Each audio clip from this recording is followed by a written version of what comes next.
So hello everyone and good morning सभी को। उम्मीद करता हूँ मेरी वॉइस प्रॉपर आ रही है, सभी तो एक बार कंफर्म करेंगे।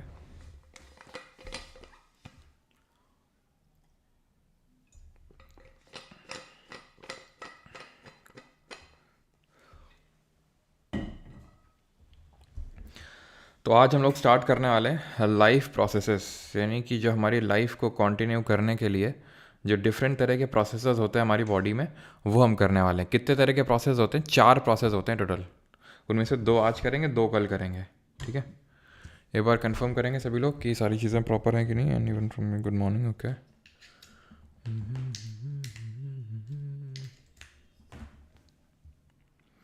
अच्छा वॉइस लो है। सर शादी से आकर क्लास कर रहे हैं, कितना इम्पोर्टेंस देते हैं आपकी क्लास का? अच्छा अच्छा अच्छा। बेटा इम्पोर्टेंस तो देना ही पड़ेगा नहीं तो क्लास प्राइवेट नहीं हो जाएगी, है कि नहीं? तो लाइफ प्रोसेस में 4 इम्पॉर्टेंट प्रोसेस होते हैं, जिनमें कि 2 आज पढ़ेंगे। डाइजेशन, एक सेकेंड, तुम लोग याद नहीं दिलाते नहीं? कौन याद दिलाएगा रिकॉर्डिंग का? चलो, तो लाइफ प्रोसेसेस हम लोग स्टार्ट करने वाले हैं आज से, कि हमारी लाइफ को चलाने के लिए 4 इंपॉर्टेंट प्रोसेसेस होते हैं, 4 मेजर प्रोसेसेस होते हैं। एक डाइजेस्टिव सिस्टम, एक रेस्पिरेटरी सिस्टम, तीसरा होता है हमारा सर्कुलेटरी सिस्टम, और चौथा होता है एक्सक्रीटरी सिस्टम। ऐसा कोई ऑर्डर नहीं होता है, लेकिन हम पहले आज पढ़ेंगे, पहले खाना खाएंगे और उस खाने को यूज़ करवाएंगे एनर्जी बनाने में।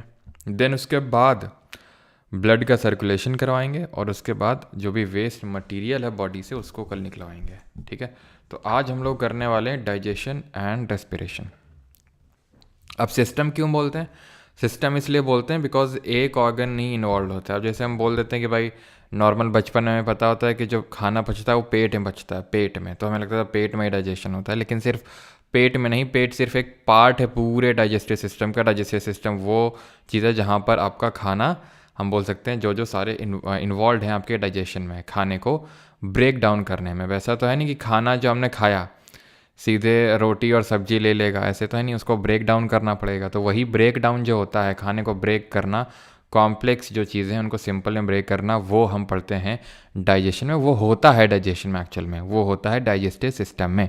अब डाइजेस्टिव सिस्टम किस तरह से वर्क करता है, कौन कौन से ऑर्गन से इन्वॉल्व होते हैं, वो सारी चीज़ें हम यहाँ पर पढ़ने वाले हैं। तो let me tell you first thing first, कि जैसे ही पहले तो हम क्या करेंगे, निवाला रखेंगे अपने मुंह में।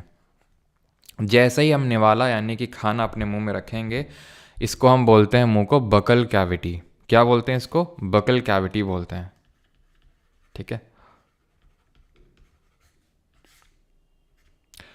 ठीक है, बकल कैविटी इसको बोलते हैं। और आज मैं अपनी बकल कैविटी ज़्यादा खोल नहीं पाऊंगा क्योंकि हल्का सा होता नहीं, दर्द सा हो रहा है अंदर, है ना? तो बकल कैविटी ध्यान रखना। बकल कैविटी क्या होता है? ये हमारा मुंह होता है, जहाँ पर हम पहले अपना खाना या फिर भोजन, अगर आप ज़्यादा मतलब संस्कारी टाइप बच्चे हैं तो भोजन भोजन को आप रखेंगे यहाँ पर।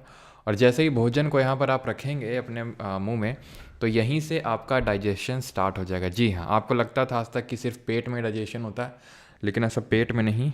क्या रोबोटिक वॉइस सर नहीं आ रही आज? ऑटो सेव ऑन कर लो। आज चिंता मत करो, आज नहीं होगा डिलीट, ठीक है? हाँ, तो बकल कैविटी से एक्चुअल में हमारा डाइजेशन स्टार्ट हो जाता है, डाइजेस्टिव सिस्टम। ठीक है, अब बकल कैविटी में होता क्या है? तो सबसे पहला जो एंजाइम निकलता है वो होता है सलाइवा। सलाइवा काइंड ऑफ बोल सकते हैं, जो हमारे मुंह में लार होती है उसको सलाइवा बोलते हैं। इसमें जो एंजाइम होता है वो होता है एमाइलेस, तो इसको सेलिवरी एमाइलेस बोल देते हैं। तो इसका काम क्या होता है सेलिवरी एमाइलेस का? एक एक एंजाइम का हम पढ़ते चलेंगे साथ में। इसका काम होता है कि जो भी कॉम्प्लेक्स कार्बोहाइड्रेट होते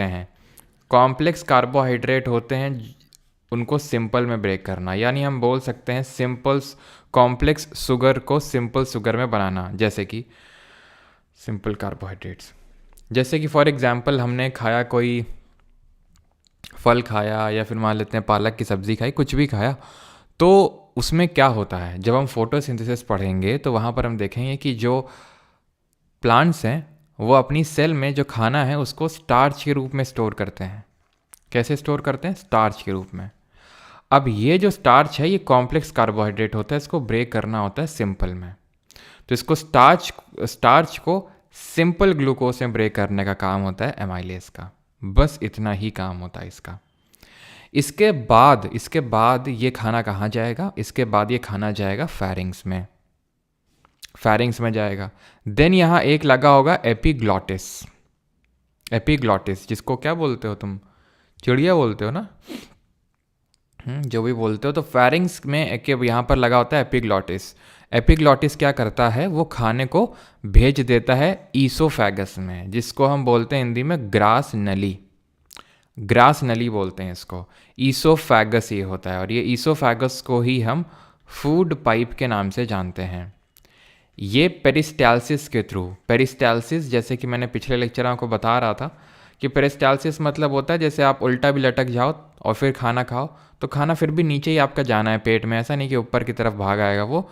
रीज़न उसका ये है कि ये पेरिस्टालसिस का मतलब ये होता है जब उस पर्टिकुलर यहाँ पे ईसोफेगस, क्योंकि पेरिस्टालसिस दिखा रहा है, दैट मीन ईसोफेगस की जो वॉल्स हैं वो कॉन्ट्रैक्शन रिलैक्सेशन दब रही हैं, कॉन्ट्रैक्ट हो रही हैं, रिलैक्स हो रही हैं, कॉन्ट्रैक्ट हो रही हैं, रिलैक्स हो रही हैं, दब रही हैं, रिलैक्स हो रही हैं। तो उस तरह से उसको दबा के पहुंचा देती हैं स्टमक तक।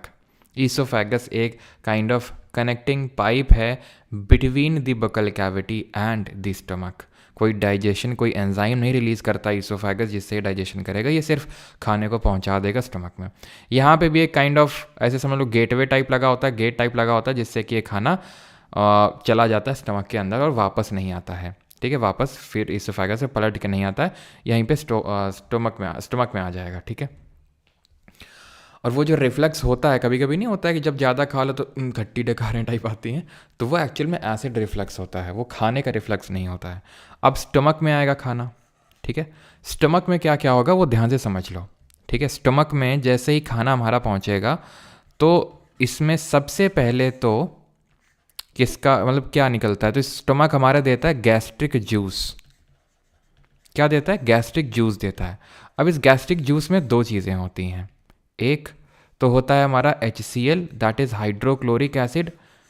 ठीक है, जिसको म्यूरियाटिक एसिड के नाम से भी जानते हैं, केमिस्ट्री में पढ़ेंगे। और आज केमिस्ट्री का मतलब हम लोग रिवीजन करने वाले हैं, अगर आपने नहीं पढ़ा है तो देख सकते हैं, तो कोई ज़रूरत नहीं है, लेकिन हम लोग शाम को 4:30 बजे MTS में जो पूछेगा वो करेंगे। ठीक है, तो HCl क्या है? HCl पूरे खाने को एसिडिक बना देगी। ये क्या बना देती? क्योंकि एसिड है तो एसिडिक बना देगी। अब एसिडिक क्यों बनाती है? सो दैट कि जो दूसरा एंजाइम है पेप्सिन, वो फंक्शन कर सके। इसका फंक्शन क्या होता है पेप्सिन का? पेप्सिन का फंक्शन होता है प्रोटीन को अमीनो एसिड्स में ब्रेक करना।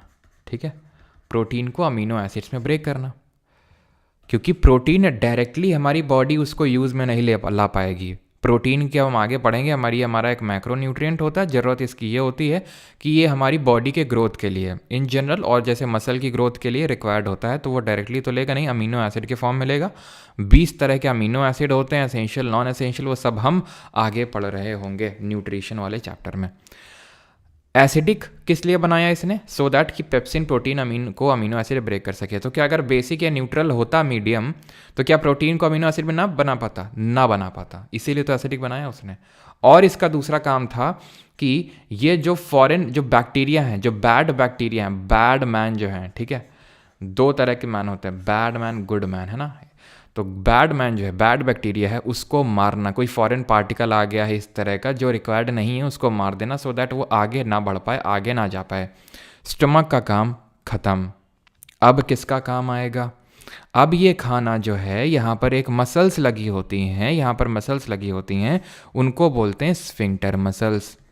ये स्फिंक्टर मसल्स का काम होता है कि ये भी जैसे वो मसल्स थी, यहाँ पर हमारा एक काइंड ऑफ गेटवे लगा था, तो ये भी गेटवे टाइप है जो लगा होता है स्टमक और स्मॉल इंटेस्टाइन, छोटी आंत के बीच में।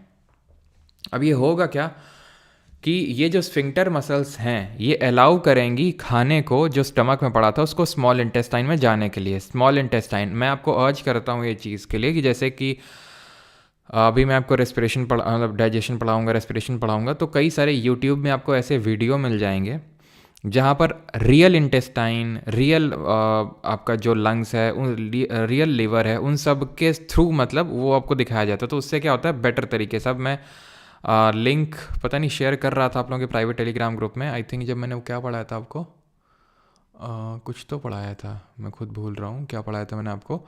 तो उस पर्टिकुलर, हाँ, ब्रेन पढ़ाया था मैंने आपको, ब्रेन, ठीक है। तो एक्चुअली में ब्रेन का एकदम रियल पिक्चर था, उसमें दिखाया गया था किस तरह से। अब मैं रियल ब्रेन तो ला के दिखा नहीं सकता हूँ आपको, ठीक है।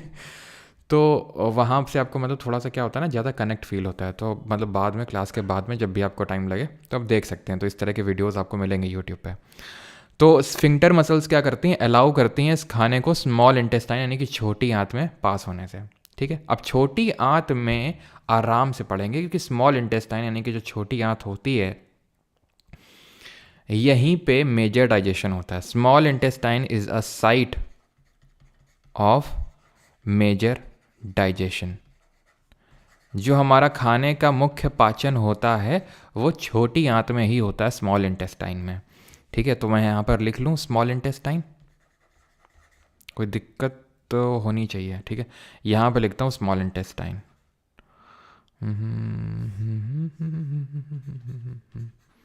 स्मॉल इंटेस्टाइन, ठीक है, छोटी आंत, साइट ऑफ मेजर डाइजेशन है। इसकी जो लेंथ होती है वो 7 से 8 मीटर की लेंथ होती है। अब मतलब तकरीबन आप मान सकते हो 21 फीट लंबाई होती है इसकी, ठीक है। स्मॉल इंटेस्टाइन में एज सच खुद का कोई बहुत ज़्यादा एंजाइम नहीं होते हैं, ऐसा नहीं कि होते ही नहीं है स्मॉल इंटेस्टाइन के पास एंजाइम। जैसे कि मैं बात करूं तो स्मॉल इंटेस्टाइन के पास एक माल्टेज करके, इसकी जो इनर वॉल्स होती हैं उससे माल्टेज करके एक एंजाइम निकलता है, जो माल्टोस को, जो कि एक शुगर होती है जो कि अनाज में मिलती है, तो उसको ग्लूकोज में तोड़ने का काम करता है ये, ठीक है। तो ऐसा नहीं कि एंजाइम निकलता नहीं है, निकलता है, लेकिन जो मुख्य इसमें पाचन होता है स्मॉल इंटेस्टाइन में वो इसके खुद के एंजाइम्स की वजह से कम और दूसरे एंजाइम की वजह से ज़्यादा होता है। एक एंजाइम तो होता है हमारा बाइल जूस, जो यहाँ पर डाइजेशन करता है, और जो दूसरा है यहाँ पे वो होता है पैनक्रियाटिक जूस, पैनक्रियाटिक जूस। अब ये जो बाइल जूस है ये कहाँ से आ रहा है सर, ये आ रहा है लिवर से।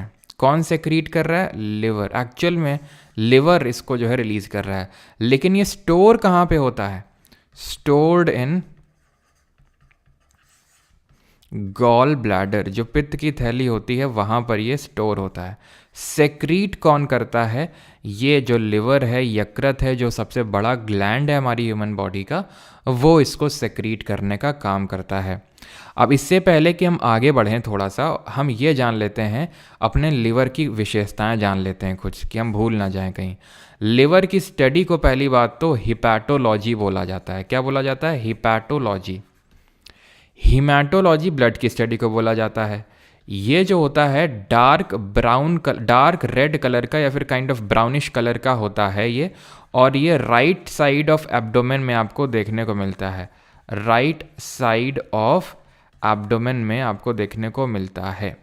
इसमें आपको कुछ स्पेशलाइज्ड सेल्स देखने को मिलती हैं जिनको कि क्यूपफर सेल्स के नाम से जाना जाता है, जिसकी वजह से ये पावर ऑफ रीजनरेशन रखता है, यानी ये खुद को रीजनरेट कर सकता है, ठीक है। रीजनरेट का मतलब है कि रीग्रो कर सकता है खुद को। जो लोग बहुत ही ज़्यादा मदिरा सेवन करते हैं, दिन रात धुत रहते हैं, उनका लीवर हो जाता है डैमेज, वो अपनी पावर ऑफ रीजनरेशन देता है खो। और लिवर का जो काम होता है कि वो जो टॉक्सिक मटेरियल्स हैं उनको निकाले और वो किडनी के पास भेजे, सो दैट उसको वो किडनी निकाल के और प्योरीफाई कर सके ब्लड को। वो काम भी धीरे धीरे लिवर अपना भूल जाता है, खो देता है, और लिवर हो जाता है डैमेज। जो लोग बहुत ज़्यादा फैट खाते हैं तो फैट वो लिवर में स्टोर हो जाता है और उनको फैटी लिवर की प्रॉब्लम हो जाती है। तो ये सारी प्रॉब्लम्स जो है हमारी लिवर से एसोसिएटेड हैं, जो कि हमारा पावर ऑफ रीजनरेशन रखता है, ठीक है। यहीं पे ही आपको देखने को मिलेगा लिवर की में ही साइटोक्रोम P450 नामक एक एंजाइम, ठीक है। जब मैंने पेड मतलब ऐप में क्लास ले रहा था जो क्वेश्चंस वाली, तो वहाँ पर मैंने इस एंजाइम को नोट करवाया था।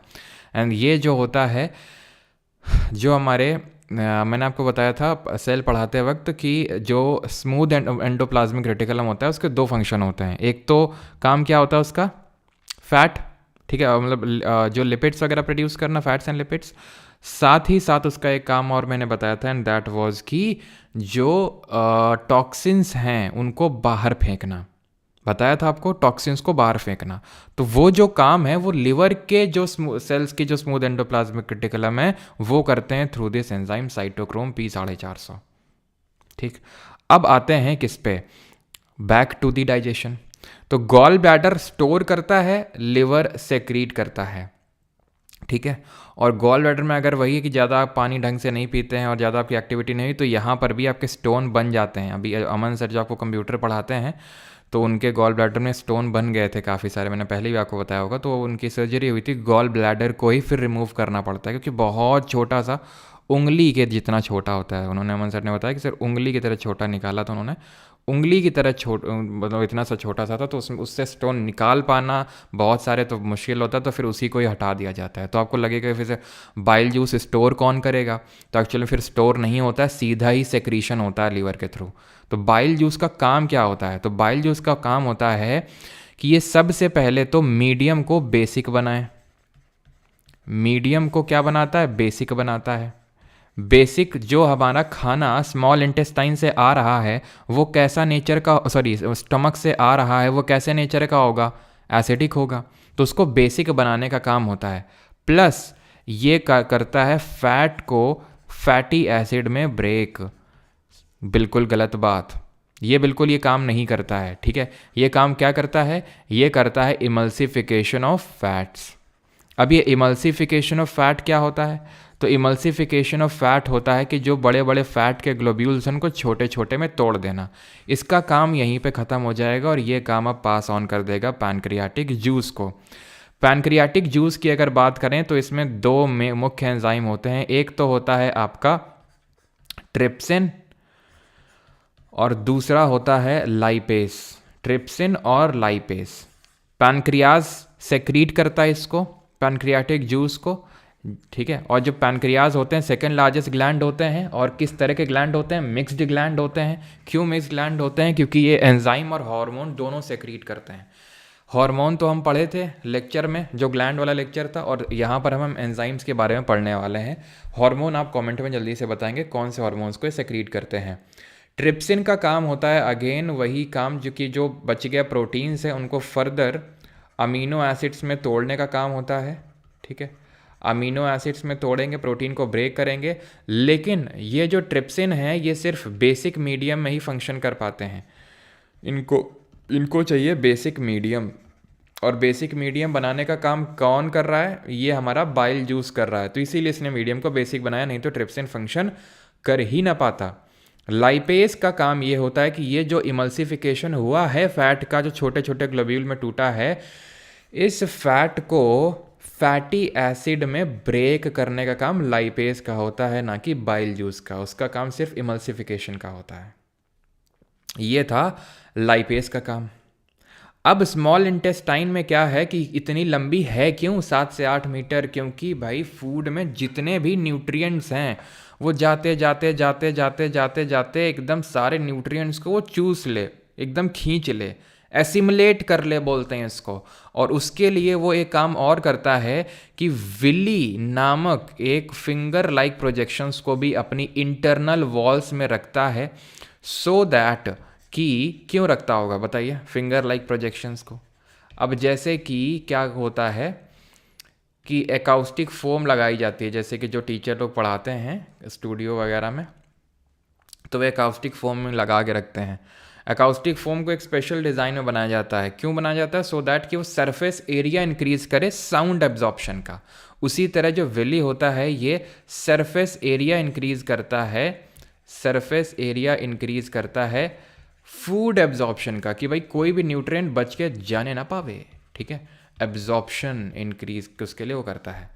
अब जितना डाइजेशन होना था आप ऑलमोस्ट, और इसमें क्या होती हैं वो लगी होती हैं नसें वगैरह होती हैं सेल्स, वो और इंक्रीज कर करके एब्जॉर्प्शन, इसी को बोलते हैं एसिमुलेशन। ठीक है, एसिमुलेट कर करके उसको जो है ब्लड वेसल्स तक पहुंचा देती हैं। ठीक है, एसिमुलेशन बोलते हैं। पहले तो ये बताइए कि यहाँ तक क्लियर हुआ कि नहीं हुआ, फिर हम बढ़ें आगे लार्ज इंटेस्टाइन में खाने को पहुंचाएं। यहाँ तक किसी कोई डाउट हो तो जल्दी से पूछिए।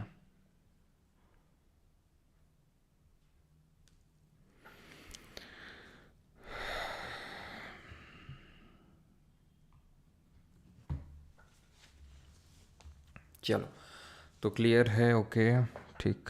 तो हम बढ़ेंगे आगे। सर फिंगर तो फिंगर ही तो बोला है भैया। अच्छा, फिगर लिख गया क्या? स्पेलिंग पे मत जाया करो यार।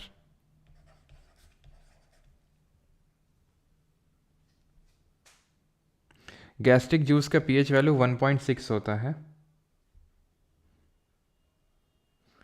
असम का हिंदू अपने कमाल कर दिया, 40,000 हिंदू बांग्लादेश बॉर्डर पे पहुंच गया, सबको वीडियो देखना चाहिए, नमन है ऐसे हिंदुओं को। Saurabh, he is back, he is back.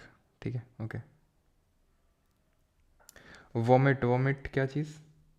अच्छा, वोमिटिंग क्यों होता है बताते हैं अभी, ठीक है, रेस्पिरेशन जब करेंगे, ठीक है। हाँ हाँ हाँ, चलो। तो कहाँ थे यहाँ थे, ठीक है। तो स्मॉल इंटेस्टाइन में खाना भिजवाया था। स्मॉल इंटेस्टाइन के भी 3 पार्ट होते हैं, डुओडेनम, जेजिनम और इलियम। दिख रहा है आपको? ये डुओडेनम, जेजिनम और इलियम। हमें इसके ज़्यादा डेप्थ में जाना होता नहीं, मैं आपको बता देता हूँ वैसे, कि डुओडेनम जो होता है इनका अलग अलग फंक्शन होता है। ये जो पहला वाला पार्ट है ये आयरन वगैरह को एब्जॉर्ब करेगा। जो दूसरा वाला जेजनम है ये विटामिन्स, जो हमारे खासकर विटामिन B9 वगैरह इनको करेगा। बाकी जो बाइल सॉल्ट्स हैं और बाकी B12 है उनको इलियम अपना क्या करेगा, एब्जॉर्ब करेगा। तो अलग अलग इनके फंक्शंस होते हैं, डुओडेनम, जेजनम और इलियम के। ज़्यादा डेप्थ में हमें जाना नहीं है उसमें, ठीक। अब ये खाना जो है, ये खाना लार्ज इंटेस्टाइन में जाएगा। ये जो हरा हरा देख रहे हो ना बड़ा सा, ये लार्ज इंटेस्टाइन है। ये बड़ा तो है तभी तो लार्ज बोल रहे हैं, लेकिन ये लॉन्ग इंटेस्टाइन नहीं बोला इसको हमने, क्योंकि ये लेंथ में छोटा है स्मॉल इंटेस्टाइन से। जैसे मैंने बोला, जो हमारा स्मॉल इंटेस्टाइन है वो 7 से 8 मीटर का है।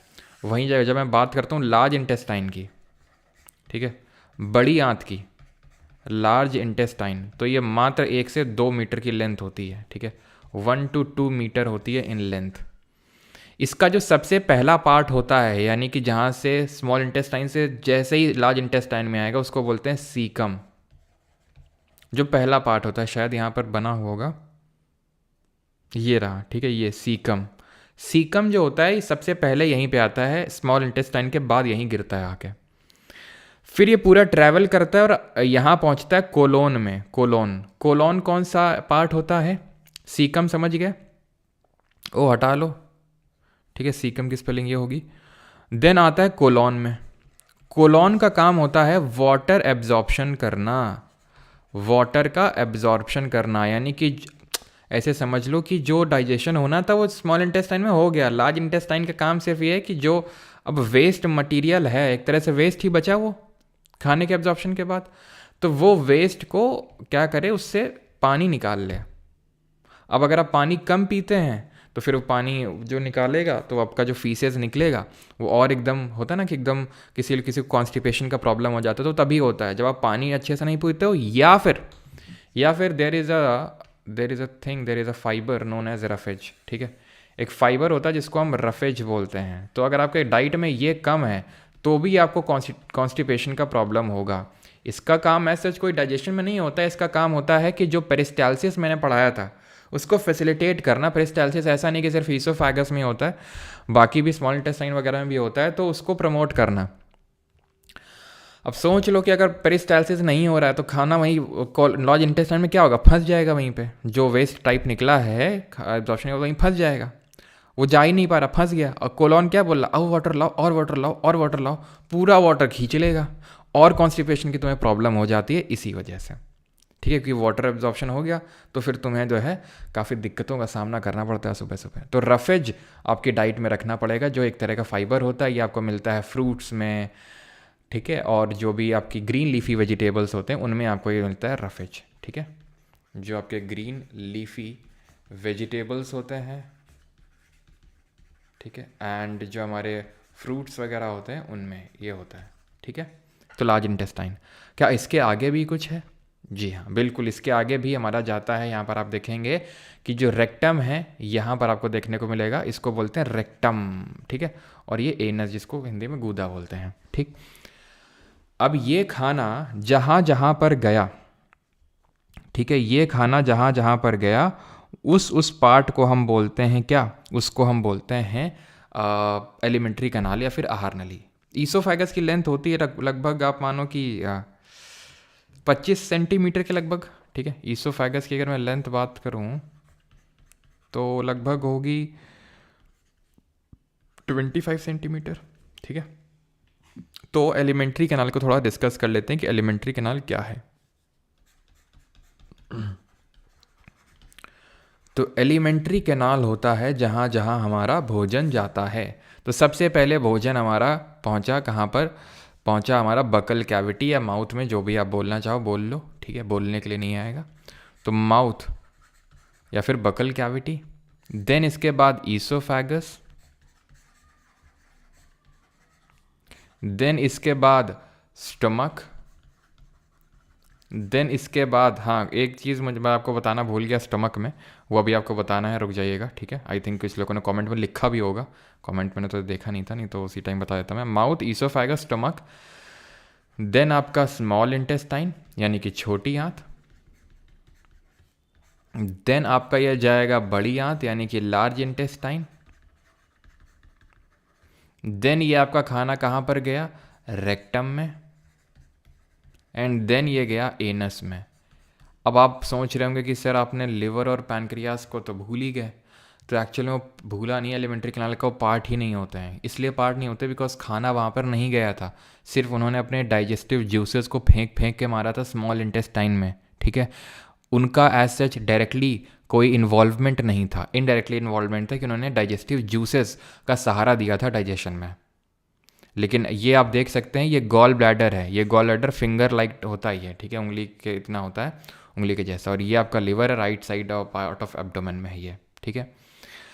तो एक चीज़ जो स्टमक में बताना मैं भूल गया था आपको, एंड दैट इज़ कि जब ये HCl का सेक्रेशन होता है, जैसे कि एक किसी ने पूछा था कि सर pH वैल्यू कितना होता है, वैसे तो मैं केमिस्ट्री में को बताऊंगा जब pH वैल्यू पढ़ रहे होंगे। तो pH वैल्यू इसका होता है 1.6, ठीक है। और ये समझ लो कि जो हमारा नींबू होता है उससे भी ज़्यादा खट्टा होता है ये, नींबू से भी ज़्यादा। तो हमारी जो इनर डेलिकेट लाइनिंग है स्टमक की, जो बहुत मुलायम मुलायम लाइनिंग है, वो तो इससे डिस्ट्रॉय हो जानी चाहिए, इनर डेलिकेट लाइनिंग, लेकिन नहीं, इसके लिए भी व्यवस्था की गई है। इसके लिए व्यवस्था ये की गई है कि इससे प्रोटेक्ट करने के लिए एक म्यूकस मेम्ब्रेन को ऐड कर दिया गया, जिसको श्लेष्मा झिल्ली बोलते हैं, म्यूकस मेम्ब्रेन, श्लेष्मा झिल्ली। ये प्रोटेक्ट करती है inner delicate lining of stomach को फ्रॉम दी हार्म और from the highly acidic hydrochloric acid और गैस्ट्रिक जूस। सारा कुछ हो गया है, हमारा डाइजेशन यहाँ पर ख़त्म। और स्टोर किस फॉर्म में होता है, हमारी सेल्स में, हमारी सेल्स में ये जो खाना ये स्टोर होता है ग्लाइकोजन के रूप में। और ग्लाइकोजन को ग्लूकोज में कौन ब्रेक करता है, ये काम करता है ग्लूकागॉन, ग्लाइकोजेनोलिसिस, ठीक है। और इसका उल्टा काम कौन करता है, वो इंसुलिन करता है हार्मोन। और दोनों, और उनको कौन रिलीज़ करता है, उनको रिलीज़ करता है हमारा जो पैनक्रियाज है, ठीक है। सुना है खाना खाने के बाद पानी नहीं पीना चाहिए। हाँ, ज़्यादा पीना इसलिए नहीं चाहिए क्योंकि बोलते हैं कि हमारे जो आग निकली है पेट में, तो आग वही है एक्चुअल में, ये जो HCl है वही आग है, ठीक है। तो आप इसको तुरंत न्यूट्रलाइज कर देंगे, वो जो डाइजेस्टिव फायर इग्नाइट हुई है उसको आप बुझा देंगे। इसलिए ज़्यादा पानी नहीं पीना चाहिए, थोड़ा बहुत पानी टाइप कुल्ला टाइप कर लेना चाहिए, सो दैट कि खाना दांतों के बीच में ना फंसे और डेंटल प्लेग ना हो जाए। अच्छा, प्लेग क्या होता है, ये आज मैं आपको टीथ वाला कंपोनेंट नहीं करवा रहा हूँ, वैसे टीथ भी इन्वॉल्व होते हैं इनडायरेक्टली डाइजेशन में, कि टीथ वो खाने को ब्रेक करने में हेल्प करते हैं, लेकिन आज नहीं करवा रहा हूँ सो दैट लेक्चर हैवी ना हो।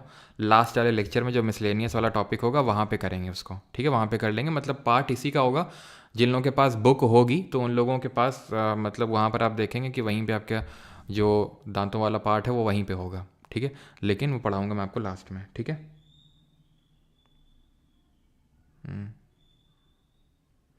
पेट में जलन होती है जब आप बहुत खा लेते हैं, तो बहुत ज़्यादा गैस्ट्रिक जूस निकलता है, HCl निकलता है, तो उस वजह से पेट में जलन होने लगती है क्योंकि बहुत ज़्यादा वो निकलता है। फिर आप क्या लेते हैं, इनो वगैरह लेते हैं, जिसको कि हम बोलते हैं एंटासिड, वो केमिस्ट्री में पढ़ेंगे।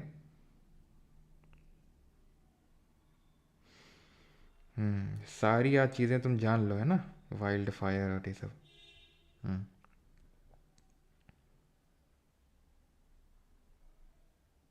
ये सब क्लास 10th के बुक में है, लाइफ प्रोसेस मस्त बायो पढ़ाते हैं आप, नहीं तो मैडम बोलती थी रट लो सौरभ।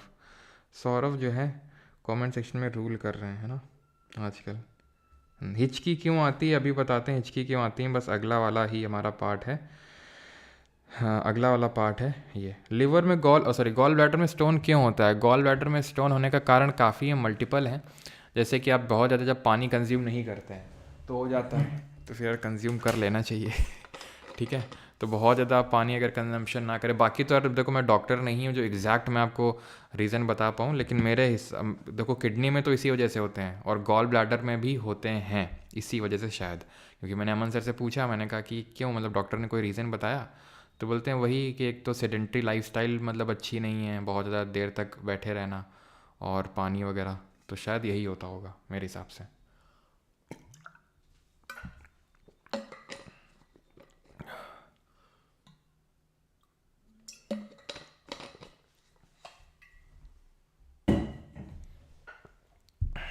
आते हैं रेस्पिरेशन में। अब तुम ये मत सोचना कि डाइजेशन अलग है रेस्पिरेशन कुछ अलग है ना, इसके आगे की कहानी यहीं से शुरू होती है, रेस्पिरेशन से, जिसको श्वसन बोलते हैं। तुमको लगे रेस्पिरेशन सांस लेना होता है, सांस का खाने से क्या लेना देना, पूरा लेना देना है। अब ये बताते हैं कैसे। तो रेस्पिरेशन क्या होता है? It is a biochemical process of enzyme including oxidative breakdown of organic compound inside living cells releasing energy in the form of ATP. जो आपने खाना खाया उससे जो एनर्जी बनेगी वो रेस्पिरेशन से ही बनती है। खाना खाया, रोटी चावल दाल सब खाए, ठीक है, तोड़ने का काम किया डाइजेस्टिव सिस्टम में, तोड़ने का काम किया एकदम छोटे छोटे छोटे, अब उसको एनर्जी में कन्वर्ट करने का काम, एनर्जी यानी एटीपी, याद आया सेल में पढ़ाए थे, energy currency of the cell adenosine triphosphate, वो काम होगा किसका? रेस्पिरेशन का।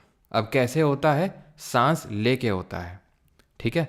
तो प्लांट का हम बाद में पढ़ेंगे यार, ठीक है, इसको नहीं तो पूरा फ्लो टूट जाएगा हमारा। हम रेस्पिरेशन इन एनिमल्स पढ़ेंगे, ठीक। तो सभी लोग फिर रेस्पिरेशन करते हैं, एक गहरी सांस लेंगे जल्दी से। तो जब आपने सांस ली तो सिर्फ आपकी नाक इन्वॉल्व नहीं थी, रेस्पिरेटरी सिस्टम, जब सिस्टम बोलता हूं तो ये पार्ट आते हैं सिस्टम, ठीक है, वो वाला सिस्टम नहीं एल्विश भाई वाला, ये सारे हमारे पर्टिकुलर जो पार्ट्स हैं ये इन्वॉल्व होते हैं। नाक से सांस लिया, देन यहाँ गया, यहाँ गया, यहाँ गया, तो यहाँ यहाँ यहाँ को क्या बोलते हैं वो हमें पढ़ना है, ठीक है। सबसे पहले तो ये नेज़ल कैविटी है जहाँ से हमने ब्रीद किया, ठीक है। इसके बाद ये जाता है यहाँ पर फेरिंग्स, लिख के आएगा देखेंगे आप, ये लैरिंग्स होता है जिसको वॉइस बॉक्स या एडम का एप्पल बोलते हैं। देन ये ट्रैकिया करके एक लंबी सी पाइप है, देन ये बट जाती है ब्रोंकाई में, देन ये फर्दर छोटे छोटे ब्रोंक्यूल्स में बट जाते हैं, और देन वहाँ पर लगे होते हैं एल्विलाई, जो कि आप इस पिक्चर में देख पा रहे हैं। तो जब मैंने सांस ली और आपने सांस ली, सबसे पहले तो आया क्या? नोज़, ठीक है। नोज़ में क्या है? नोज़ में दो चीज़ें हैं, एक तो हेयर्स हैं, याद आया, सीलिएटेड एपिथेलियम टिश्यूज़ हैं यहाँ पर रेस्पिरेटरी ट्रैक्ट में, प्लस म्यूकस है। इनका काम होता है कि अगर कुछ भी पार्टिकल आ जाएं सांस लेते वक्त तो हेयर से रोक लें, हेयर से बच गया तो म्यूकस में चपक जाए, वो स्टिक हो जाए, स्टिकी पार्ट होता है म्यूकस जो कि हमारी नोज़ में प्रेजेंट होता है। जो कि जैसे आपने देखा होगा, अगर आप बहुत बाहर ट्रैवल करो, गाड़ी वाली ड्राइव करके आओ, तो बहुत ज़्यादा आपका म्यूकस में जो है आपको देखने को मिलता है कि बहुत ज़्यादा म्यूकस में जो डस्ट पार्टिकल्स हैं या फिर जो गंदगी है वो स्टोर हो जाती है। तो काम इनका यही होता है, इसीलिए बोला जाता है खासकर बाहर जब आप जाते हो कि मुंह से सांस मत लो, नाक से सांस लो। सो दैट आप मुंह से लोगे तो मुंह में थोड़ी ना कुछ हेयर है म्यूकस है, सीधा अंदर लोगे। ऐसा नहीं है कि वो अंदर नहीं जाएगी सांस, आपकी जाएगी, ठीक है ना, आप मुंह से भी ले सकते हैं, लेकिन मुंह से लेंगे तो हेयर्स और म्यूकस तो कुछ है ही नहीं, है कि नहीं। तो जब आपने सांस लिया तो मैंने ले लिया, उसके बाद यहाँ पर आपको देखने को मिलेगा फेरिंग्स, यहाँ पर आप देख पा रहे होंगे ये आपका फेरिंग्स है यहाँ पर, ठीक है। क्या आएगा? फेरिंग्स, या तो ठीक है, यहाँ पर आप देख पा रहे होंगे, यहाँ पर ही होता है। चलो मैं लिख देता हूँ और आपको समझा देता हूँ। फेरिंग्स, फेरिंग्स का काम क्या होता है? फेरिंग्स एक कॉमन पैसेज वे होता है, it is a common passage way for both passage for food and air. खाना भी आता है यहाँ पे, हवा भी आती है यहाँ पर। मैंने आपको पीछे बताया था, जब हमने खाना रखा था मुंह में बगल कैविटी में, तो उसके बाद फेरिंग्स में ले गए थे, उसके बाद ईसोफेगस में ले गए थे। तो बात ये आती है कि कौन अलाउ करेगा कि खाना फेरिंग्स में जाएगा कि लैरिंग्स में। जैसे मतलब सॉरी, ये आपका मान लेते हैं फेरिंग्स है, ठीक है, ये फेरिंग्स है, ये है हमारा फूड पाइप, राइट साइड में ईसोफेगस, ठीक है। और यहाँ पर है हमारा ट्रैकिया, जिसको विंड पाइप बोलते हैं। जैसे ईसोफेगस लेके जाता है खाने को पेट तक, वैसे ट्रैकिया लेके जाती है सांस को लंग्स तक। लंग्स ही मेन रेस्पिरेटरी ऑर्गन होते हैं, क्योंकि यही सारा काम, यहीं पे सारा काम होता है। रेस्पिरेशन का भी देखेंगे कैसे, सारा नहीं लेकिन मेजर, ठीक है। तो एक सेकेंड, ठीक है। तो ट्रैकिया में सांस जानी चाहिए, ईसोफेगस में खाना। इसको डिसाइड करने का काम होता है यहाँ पर लगा हुआ एक एपिग्लॉटिस होता है। एपिग्लॉटिस क्या बोलते हैं इसको? एपिग्लॉटिस बोलते हैं। हिंदी में कोई बताएगा क्या बोलते हैं इसको? ये एपिग्लॉटिस क्या होता है, खाने को इधर भेजेगा, सांस को इधर भेजेगा। कैसे पता है इसको? एक्चुअल में ये सब ब्रेन ही इसको बता देता है कि भाई आपको कहाँ जाना है, किसको कहाँ पर जाना है। तो इसी वजह से आपने देखा होगा हिचकी अक्सर तभी आती है, या तो आप खाना खाते खाते एकदम से सांस ले लें इस तरह से, ठीक है, तो आपका खाना भी उधर चला जाता है ट्रैकिया यानी कि विंड पाइप में, ठीक। या फिर आप मतलब अपने ब्रेन को कम्प्लीटली इन्वॉल्व नहीं कर रहे हैं खाना खाते वक्त। बोला जाता है ना कि खाना खाते वक्त टीवी नहीं देखना चाहिए, इधर उधर बात नहीं करना चाहिए। क्यों? इसीलिए, मतलब सिर्फ इसीलिए नहीं होता है, और भी चीज़ें होती हैं कि हमारा डाइजेस्टिव सिस्टम और अच्छे से वर्क करे। एपिग्लॉटिस तो सिर्फ एक पार्ट है जो हमारे ब्रेन से सिग्नल लेके फूड को और हवा को इधर उधर करता है। हमारी इंटेस्टाइन वगैरह सब में अगर हम प्रॉपरली अपने दिमाग को इन्वॉल्व करेंगे तो हमारा प्रॉपर डाइजेशन भी होगा। ये आप करके देख सकते हैं। तो ब्रेन इसको कनेक्शन वो देगा कि भाई आप तो ब्रेन को आपने इन्वॉल्व कर रखा है, तो उसको पता नहीं चलेगा एपिग्लॉटिस को कि खाने को कहाँ भेजना है, उसको कहाँ भेजना है। आप तो खोए हुए उनके ख्यालों में हैं कि भाई यार गए थे, मतलब नज़रें मिल गई थी एकदम, हैं क्यों? तो वो सारी चीज़ें में जब आप खोए रहोगे तो फिर इधर आ जाएगा और हिचकी आएगी। अब तुमको लगा अरे यार लगता है याद कर रहे हैं, लगता है मैडम जी, है ना बेटा, याद वाद कुछ नहीं, फालतू में लिंक मत बिठाओ, है ना, ब्रेन को खाने में लगा लो, सब कुछ ना हिचकी आएगी ना कुछ होगा, ठीक है। तो ये चीज़ होती है common passage way for food and air. तभी यहीं से बोला जाता है कि अगर आपको हिचकी है ना, हिचकी आ रही तो मतलब कोई याद कर रहा है, तो थोड़ा उसी से चीज़ें लिंक्ड है। तो it is a common passage way for food and air. अब इसके बाद फेरिंग्स के बाद जाता है हवा लैरिंग्स में। लैरिंग्स क्या होता है? ये होता है वॉइस बॉक्स, विंड पाइप नहीं, विंड पाइप तो ट्रैकिया होता है, वॉइस बॉक्स, जिसको कि एडम्स एप्पल, कंठ वो जो बोलते हैं, ठीक है, एडम्स एप्पल। कुछ लोगों का एडम एप्पल बहुत ही बड़ा होता है, देखा होगा आपने ना, निकला सा रहता है बहुत ज़्यादा, ठीक है। मेरे मतलब मेन के ज़्यादा निकला था, जैसे मेरे भी हल्का सा निकला हुआ है, जैसे मैं टच करके अभी देख रहा हूँ, ठीक है। तो लड़कियों के उतना नहीं निकला होता है, मेल्स के ज़्यादा निकला होता है। और पता नहीं, मैंने ऑब्जर्व किया कि जो लोग गुटखा उटका ज़्यादा खाते हैं उनके ज़्यादा ही निकला होता है, ये पता नहीं, मैंने ऑब्जर्व ऐसा किया है। तुम लोगों ने भी किया है क्या? वॉइस बॉक्स या साउंड बॉक्स कुछ ही बोल सकते हो, यहीं से ही वॉइस का जो बेस वगैरह है वो सारी चीज़ें निर्धारित होती हैं, है ना, वॉइस में कितना भारीपन, शिलनेस, वो सारी चीज़ें। तो लैरिंग्स वॉइस बॉक्स हो गया, ठीक है। इसके बाद ये जाएगा ट्रैकिया में, ठीक है। अब ट्रैकिया में आ जाते हैं, अब पिक्चर में आ जाते हैं थोड़ा सा, ठीक है। तो ये है आपका लैरिंग्स के बाद ये ट्रैकिया है जो कि सराउंडेड है, ये क्या है? ये सी शेप की, किस शेप के? सी शेप की। सी शेप का मतलब है कि पूरा ऐसा नहीं कि पीछे जाके पूरा बंद हो गई है ना, ऐसे हैं, ऐसे ऐसे, अब बस आगे आगे दिख रही, पीछे नहीं होती हैं ये, ठीक है। तो सी शेप की रिंग्स हैं, छल्ले हैं, किसके? कार्टिलेज के। याद करो, मैंने जब कार्टिलेज पढ़ाया था टिश्यू वाले चैप्टर में तो इस चीज़ का जिक्र किया था। तो it is surrounded by rings of cartilage, ठीक है। रिंग्स ऑफ कार्टिलेज से ये सराउंडेड होता है। कार्टिलेज क्या होता है? कनेक्टिव टिश्यू होता है जो बोन की तरह हार्ड और स्किन की तरह सॉफ्ट नहीं होता है। फंक्शन क्या होता है इसका? कुछ ना कुछ तो होगा ही फंक्शन ये होता है कि ये जो ट्रैकिया है वो एकदम वो ना हो जाए, एकदम चपक ना जाए, क्या बोलेंगे उसको, जैसे जब हम सांस लेते हैं, इनहेल करते हैं, तो इनहेल के वक्त ये हमारा जो ट्रैकिया है वो सकम ना कर जाए, यानी कि एकदम से चपक ना जाए, एकदम से कोलैप्स ना कर जाए, so that trachea does not collapse during inhalation. जब हम सांस अंदर लेते हैं तो वो कोलैप्स ना कर जाए। ठीक, अब हम पढ़ेंगे कि जब हम सांस अंदर लेते हैं और जब बाहर छोड़ते हैं तो क्या क्या चीज़ें होती हैं, क्या क्या चीज़ें होती हैं वो हम पढ़ेंगे। ठीक है, यहाँ तक किसी कोई डाउट तो नहीं है? जल्दी से कमेंट करके एक बार बता देंगे अगर किसी कोई डाउट होगा। किसी का कोई डाउट होगा तो जल्दी से कमेंट करके बता देंगे, बिकॉज मैं कमेंट देखने वाला नहीं हूँ। जल्दी से बताओ भाई अगर डाउट हो तो किसी का। कार्टिलेज होता है। कोई हरियाणा का है क्या भाई? आपकी और हमारी लाइट इकट्ठी गई। सरताज सतिंदर। अच्छा।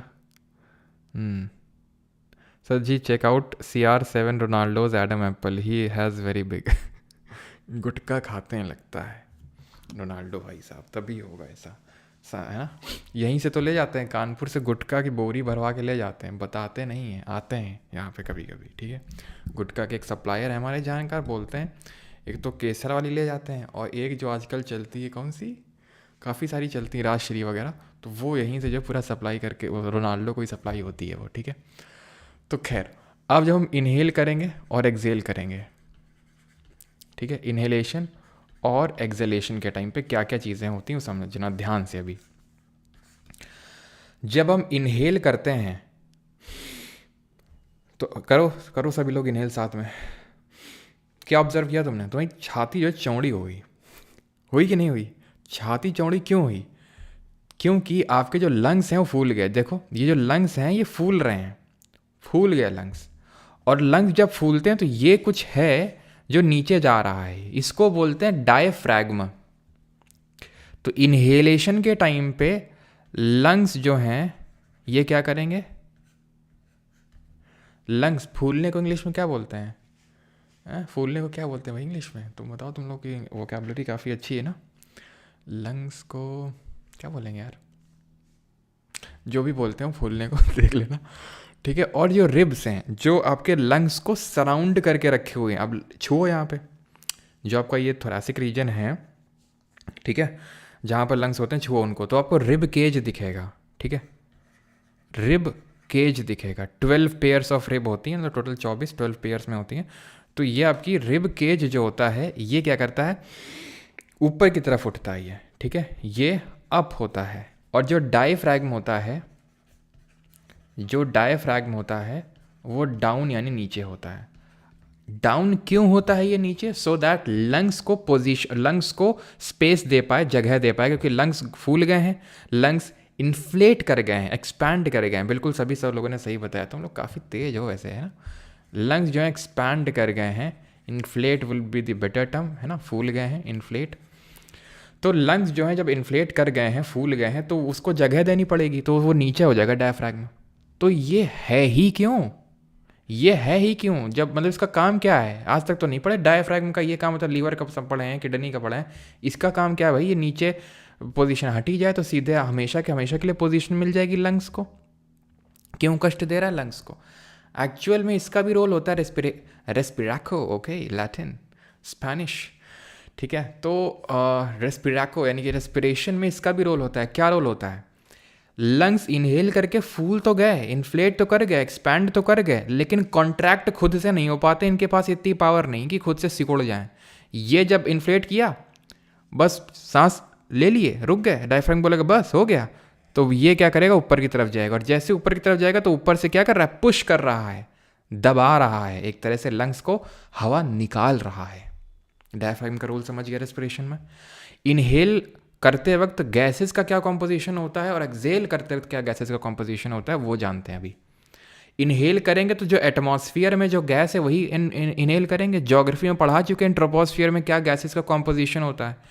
नाइट्रोजन होती है सबसे ज़्यादा 78%, ऑक्सीजन होती है 21%, CO2 होती है 0.036%। यही पढ़ाया था आपको, तो पूरा यही मटेरियल जाएगा अंदर। अब ये मटेरियल अंदर जाएगा और जब एक्सेल होगा तो कैसे क्या होगा वो समझाता हूँ मैं भी, बस रुक जाओ, ठीक है। वो मैं लिखने को तो लिख सकता हूँ नंबर, लेकिन थोड़ा सा समझते हैं चीज़ों को।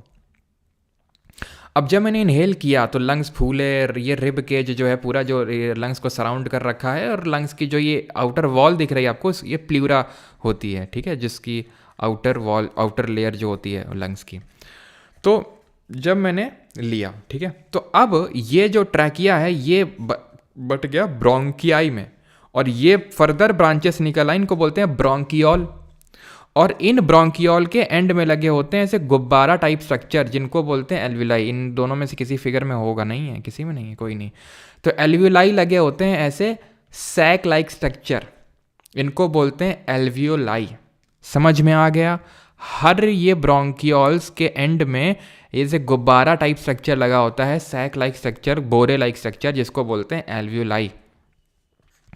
इस एल्वियोलाई का काम, एक सेकेंड, यहाँ पर देख सकते हो तुम, ये है ब्रोंकाई, ये ब्रोंकियोल में टूटा, और ये गुब्बारा टाइप जो स्ट्रक्चर लगे हुए हैं, बॉल लाइक स्ट्रक्चर, इनको बोलते हैं एल्वियोलाई, ठीक है। तो एल्वियोलाई का काम क्या होता है? यहीं पर एक्सचेंज ऑफ गैसेस होता है, एक्सचेंज ऑफ गैसेस, गैसेस का एक्सचेंज होता है। कैसे? ये एल्वियोलाई है, ध्यान से सुनना। इनहेल किया मैंने, इनमें भर गई ऑक्सीजन, अब होगा डिफ्यूज़न। इससे अटैच हैं ब्लड कैपिलरीज या फिर ब्लड वेसल्स कनेक्टेड हैं इससे। क्योंकि ब्लड वेसल्स के अंदर ऑक्सीजन नहीं है, इनके अंदर ऑक्सीजन भरा हुआ है, तो ऑक्सीजन का हाई कंसंट्रेशन है यहाँ पर, ऑक्सीजन का लो कंसंट्रेशन है यहाँ पर, तो हाई कंसंट्रेशन से लो कंसंट्रेशन में क्या हो जाएगा? डिफ्यूजन हो जाएगा। याद आया, पढ़ाया था सेल वाले चैप्टर में, डिफ्यूजन, हाई कंसंट्रेशन से लो कंसंट्रेशन में जो मूवमेंट होता है, तो डिफ्यूजन के थ्रू इस ऑक्सीजन जो भरी थी कहाँ पर? एल्वियोलाई में, वो चली गई ब्लड में। अब ब्लड में क्यों गई? ब्लड में क्यों गई ये ऑक्सीजन? क्योंकि ब्लड ये ऑक्सीजन को सप्लाई करेगा हर सेल तक। क्यों सप्लाई करेगा हर सेल तक? क्योंकि हर सेल को बनाना है एनर्जी। क्यों बनाना है एनर्जी? अरे नहीं बनाओगे एनर्जी तो जो हम पढ़ा रहे हैं, जो तुम पढ़ रहे हो, कौन कैसे कैसे होगा सब कुछ है? तो एनर्जी बनाना ज़रूरी है ना। तो वो कौन से सेल ऑर्गेनल में होता है, ज़रा ये तो बता दो कमेंट सेक्शन में। इतना तो हम एक्सपेक्ट करते हैं कि इतना तो आप बता ही सकते हो कि सेल का कौन सा ऑर्गेनल होता है जो एनर्जी बनाता है। डिफ्यूजन समझ गए। अब जो लोग बहुत ज़्यादा करते हैं, समझ रहे हो, है ना, शाम को जाके चाय टपरी में, है ना, तो ये जो जहरीली सांसें आप लेते हैं, 7 रुपये में, कितने रुपए में आती है वो? एक बार मुझे याद है, एक बार मैं और मेरा दोस्त था, ठीक है, दोनों ने सोचा आज जो है अपना जो उपवास है, बचपन का उपवास, वो तोड़ते हैं आज, ठीक है। हम दोनों ने पैसे इकट्ठे किए, कुछ 7 रुपए की थी वो, ठीक है, 4 रुपये उसने दिए, 7-8 रुपये की थी, ऐसा कुछ था, 50-50 का डिस्ट्रीब्यूशन किया हम लोगों ने। 4 रुपये उसने दिए, 4 रुपये मैंने दिए, लेके आए, ठीक है। वही सच बता रहा हूँ, मेरी हिम्मत ना पड़ी उस दिन, ठीक है। तो भाई ये सारी चीज़ें करना गलत बात होती है, तो भाई मैंने तो आज तक नहीं किया, और आप लोगों से मैं सेम चीज़ एक्सपेक्ट करता हूँ कि ये चीज़ें बिल्कुल ना करें, ठीक है। अब इसे होता ये है कि जो आपके एल्वियोलाई हैं ये डैमेज होना स्टार्ट हो जाते हैं, और देन आपका जो डिफ्यूजन ऑफ गैसेज है ये प्रॉपर तरीके से नहीं हो पाता है। तो ये चीज़ें ध्यान रखा करें इसमें, ठीक है। छोटी गोल्ड की 10 रुपये की, देखो सारे रेट पता है ना। गोल्ड फ्लेक 6 की, फ्लेक 7, बहुत सही बेटा, वाह बेटा वाह, वाह मुन्ना वाह।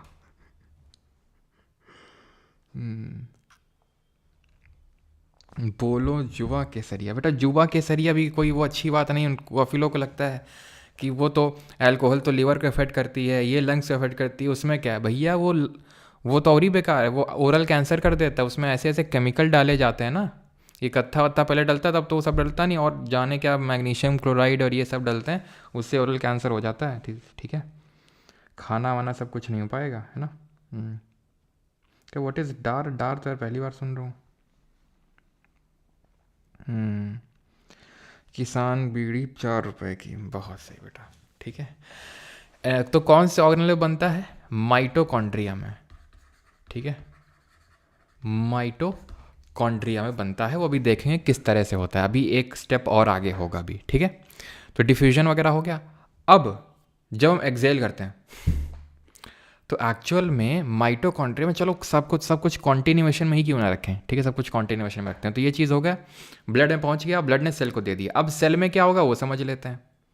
सेल में होगा ग्लूकोज बैठा हुआ है कि आएगा, वो कौन, ऑक्सीजन उसके इंतज़ार में बैठा हुआ है कि वो आएगा मुझे तोड़ेगा, ठीक है। तो वो है ऑक्सीजन। क्या करेगा ऑक्सीजन इस ग्लूकोज, पहली बात तो ये है सेल, ये न्यूक्लियस, ये भरा हुआ है साइटोप्लाज्म, है ना, फ्लूइड जो सेल मेम्ब्रेन और न्यूक्लियर मेम्ब्रेन के बीच में। पहला स्टेप तो यहीं पे हो जाएगा कि ग्लूकोज पाइरुवेट में टूटेगा। ग्लूकोज 6 कार्बन का एक मॉलिक्यूल होता है और पाइरुवेट 3 कार्बन का एक मॉलिक्यूल होता है। तो सबसे पहला काम तो बेसिक काम यहीं पे हो जाएगा। और 2 एटीपी एनर्जी बनती है, 2 एटीपी की, कोई बहुत ज़्यादा एनर्जी नहीं बनती है, 2 एटीपी बनता है बस यहाँ पे। अब इसके अंदर माइटोकॉन्ड्रिया का ढूंढेगा ऑक्सीजन, कहाँ भैया माइटोकॉन्ड्रिया, बोलेगा इधर है भैया, दिख नहीं रहा, सॉसेज शेप के, पहले बताए थे तुमको सॉसेज शेप के 2 मेम्ब्रेन दिखेंगी, endoplasmic reticulum, vacuole, Golgi apparatus, सबके पास एक है, मेरे पास 2 हैं, और राइबोसोम उसके पास तो एक भी नहीं है। नॉन मेम्ब्रेन बाउंड वो एक सेल ऑर्गेनल है जो प्रो में भी और यूकैरियोट में भी, और उसका काम क्या होता है राइबोसोम का। तो ये क्या करेगा माइटोकॉन्ड्रिया में घुसेगा, अब क्या ऑक्सीजन और ग्लूकोज, ये जो पाइरुवेट है इसको फर्दर तोड़ देगा, किसमें एनर्जी मिल जाएगी, कितने मॉलिक्यूल, 36 एटीपी के मॉलिक्यूल मिलेंगे, और CO2 और H2। CO2 क्या बाई प्रोडक्ट, नीड है इसकी नहीं है, तो क्या होगा एक्सेलेशन में निकल जाएगा। तो जब एक्सेल करेंगे, जिसको कि एक्सपीरेशन बोलते हैं, एक्सपायरेशन, अंदर जब लेते हैं सांस को तो इंस्पिरेशन, और जब बाहर छोड़ते हैं तो उसको एक्सपीरेशन बोलते हैं। तो जब एक्सपीरेशन करेंगे, एक्सेलेशन करेंगे, तो नाइट्रोजन कितनी निकलेगी, नाइट्रोजन रिएक्ट ही नहीं करी है, नाइट्रोजन जो है वो रिएक्ट ही नहीं करी है, वो पूरी वो काइंड ऑफ अनरिएक्टिव गैस है, पूरी निकल जाएगी। O2 ऑक्सीजन कितनी निकलेगी, 21% गई थी, 16% ही निकलेगी, बाकी कहाँ गई, यूज़ हो गई ना एनर्जी बनाने में। और CO2 कितनी गई थी, 0.036%, निकलेगी कितनी, 4.4%। क्यों, क्योंकि रेस्पिरेशन में बनी है एनर्जी, जब बन रही थी तो CO2 भी बना था बहुत ज़्यादा बाई प्रोडक्ट के तौर पे, तो वो निकल जाएगा 4.4%। क्लियर है, क्लियर है। यहाँ पर रिग, यहाँ पर क्या होगा डायफ्रागम के साथ, यहाँ पर डायफ्रागम के साथ क्या होगा, क्या लिख दिया मैंने, ये तो अनर्थ कर दिया मैंने। डायफ्रागम यहाँ पर डाउन हो जाएगा, नीचे हो जाएगा, ठीक है, इनहेलेशन के टाइम पे।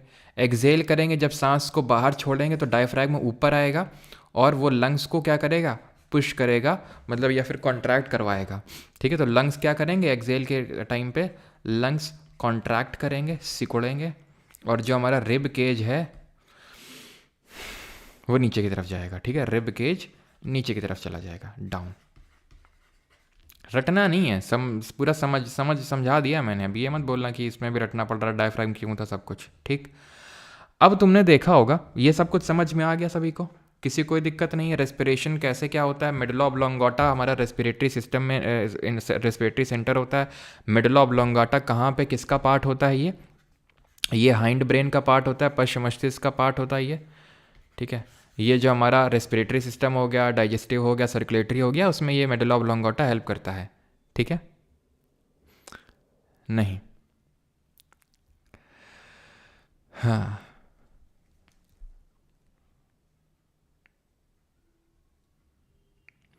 कार्बन मोनोऑक्साइड एक जहरीली गैस होती है, और वो क्या करता है, जो ब्लड में हीमोग्लोबिन होता है, मैंने पढ़ाया था, it has high affinity for oxygen, oxygen से बहुत प्यार है उसको, ऑक्सीजन से बहुत प्यार है, it has high affinity for oxygen, तो ऑक्सीजन को जल्दी से लेता है, पहुंचाता है। लेकिन उससे भी ज़्यादा प्यार करता है वो CO से, दैट इज़ कार्बन मोनोऑक्साइड से।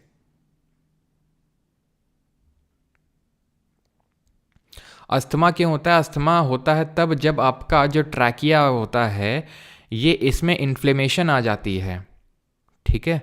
आपके रेस्पिरेटरी ट्रैक्ट में बहुत ज़्यादा म्यूकस जमा होने लगता है, इन्फ्लेमेशन हो जाती है, और उस वजह से आपको ब्रीदिंग में पेन होता है, चेस्ट पेन होता है, ठीक है। आगे बढ़ें अभी।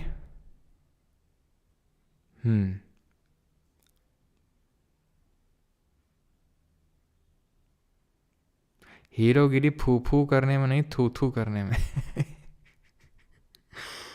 हाँ, बोलो जुबां केसरी, है ना। हाँ, नहीं, नाइट्रोजन जितना जाता है उतना बाहर निकल आता है, वो पूरा ब्लड में वो मिक्स नहीं होता है, ठीक है। आगे बढ़ते हैं। और सब खत्म हो गया। अब हम देख लेते हैं, यहाँ पर आप देख पा रहे होंगे और भी कुछ ब्रांचेस बनी हुई हैं रेस्पिरेशन की। तो ये तो प्रेजेंस ऑफ ऑक्सीजन में हो रहा था रेस्पिरेशन, ठीक। जो एब्सेंस ऑफ ऑक्सीजन में होता है वो ईस्ट में होता है, खमीर बोलते हैं इसको हिंदी में। खमीर क्या होता है? तो खमीर जो होता है वो खलील का भाई होता है, खबीब का ठीक है, इसको लड़वाएंगे अभी कॉनर मैग्रेगर से। तो ईस्ट की अगर बात करें तो एक तरह का फंगस होता है, फंगाई, गुड फंगाई होता है। इसको पिज़्ज़ा का जो डो होता है ना, डो, पिज़्ज़ा कौन कौन खाता है? पिज़्ज़ा इतना सड़ा हुआ होता है ना, सच बता रहा हूँ, पिज़्ज़ा में नहीं, बहुत सड़ा हुआ, सबसे ख़राब लगता है मुझे कोई खाना अगर तो पिज़्ज़ा। मतलब सच बता रहा हूँ, ऐसे मत सोचना कि सच ज़्यादा बन रहे हो ये वो। अब आज तक मुझे समझ ही नहीं आया कि पिज़्ज़ा लोगों को अच्छा क्यों लगता है। भाई मैंने पहले, पता है, एक बार आया, पहली बार मैंने खाया था आई थिंक 2016 में खाया था पहली बार मैंने पिज़्ज़ा, ठीक है। तो मुझे लगता है, सुना था काफ़ी नाम, पिज़्ज़ा पिज़्ज़ा पिज़्ज़ा, खाया तो एकदम वही ना, नाम बड़े दर्शन छोटे, मुझे लगा हो सकता है ठंडा हो इस वजह से। फिर एक बार और खाया तो फिर लगा कि यार लोकल शॉप है, हो सकता है इस वजह से हो, मैकडोनल्ड का खाएंगे। फिर मैकडोनल्ड का भी ट्राई किया एक बार, भाई समझ गया ये फालतू के नाम बड़े दर्शन छोटे वाले हैं ये, ठीक है, बहुत ही बेकार चीज़ होती है। और मतलब चलो ठीक है, कुछ कुछ न्यूट्रिशन भी मिल रहा हो तो भी ठीक। भाई सत्तू के पराठे, क्या मज़ा आती है उसमें, है मज़ा भी आ रहा है, मज़ा अलग से आ रहा है, प्रोटीन अलग से मिल रहा है, कार्बोहाइड्रेट अलग से मिल रहा है, मम्मी खुश अलग से हो रही हैं, मज़े ही मज़े हैं। और पिज़्ज़ा में मम्मी गुस्सा हो रही हैं, कुछ मिल भी नहीं रहा है, पैसा भी जा रहा है, हैं सजे ही सजे हैं तो यहाँ पे ईस्ट जो होता है इसको डो में फुलाने के लिए इस्तेमाल किया जाता है, खमीर को। तो इसमें होता क्या है कि CO2 की वजह से फूलता है, जैसे नहीं हमारे कोक वगैरह में CO2 निकलती है ना, तो एक्चुअल में वही होता है। तो CO2 ये उसको फुला देती है, एनर्जी बनती है और CO2 निकलता है और ethanol kind of by product मिलता है इसमें, ठीक है। इसी को बोलते हैं फर्मेंटेशन, ठीक है, फर्मेंटेशन। और लैक ऑफ ऑक्सीजन का मतलब होता है कि, लैक ऑफ ऑक्सीजन का मतलब एब्सेंस नहीं है, लैक का मतलब है कि जितना होना चाहिए उतना नहीं है, कमी है। एब्सेंस का मतलब है कि है ही नहीं, लैक का मतलब है कि है तो लेकिन जितना होना चाहिए उतना नहीं है। तो ये होता है मसल सेल्स में, जब हम बहुत ज़्यादा दौड़ते हैं, फिजिकल एक्टिविटी करते हैं, तो उस टाइम पे हम उतना प्रॉपरली ब्रीद कर नहीं पाते हैं और डिमांड ऑफ ऑक्सीजन भी बढ़ जाती है, क्योंकि एनर्जी को जल्दी जल्दी बनाना है, ब्रेक करना है, जो यहाँ पर ग्लूकोज पड़ा हुआ है तो और ब्रेक करना है, और उतना ढंग से हम ब्रीद करते नहीं हैं। तो उसकी वजह से क्या होता है कि यहाँ पर काइंड ऑफ इनकम्प्लीट रेस्पिरेशन होता है, एनर्जी बनती है लेकिन यहाँ पर लैक्टिक एसिड बन जाता है, और ये लैक्टिक एसिड जो होता है मसल्स में इकट्ठा होने लगता है, और ये मसल में क्रैम्प, यानी कि जो अकड़न टाइप आ जाती है, मसल क्रैम्प जो बोलते हैं, वो लैक्टिक एसिड की डिपोजिशन की वजह से ही होता है, इसके जमाव की वजह से ही होता है। लेक्चर हो गया ख़त्म, ठीक है, कोई डाउट हो तो पूछो। एक्चुअल में यहाँ पर जो ग्लाइकोलिसिस होता है, ग्लूकोज पायरुविक एसिड में टूटा, देन ये आपका ये देख रहे हैं, ये ग्लूकोज पायरुविक एसिड में कहाँ टूटा? साइटोप्लाज्म में टूटा ना, ये पूरी सेल है। ये क्या है? बड़ा सा बना हुआ है, ये है आपका दो मेम्ब्रेन है, सॉसेज शेप का है, माइटोकॉन्ड्रिया। तो यहाँ पर एक होती क्रेब्स साइकिल, डेप्थ में हमें नहीं जाना है। तो ये क्रेब्स साइकिल के थ्रू क्या बन जाता है? एनर्जी बन जाती है, ATP के मॉलिक्यूल बन जाते हैं, और आपकी CO2 और water as a by product निकल जाते हैं। ठीक है, किसी को यहाँ तक कोई डाउट तो नहीं है कि भाई क्रेब्स साइकिल किससे एसोसिएटेड है? इसको केल्विन साइकिल से रिलेट मत कर लेना, वो फोटोसिंथेसिस में होती है, ठीक है।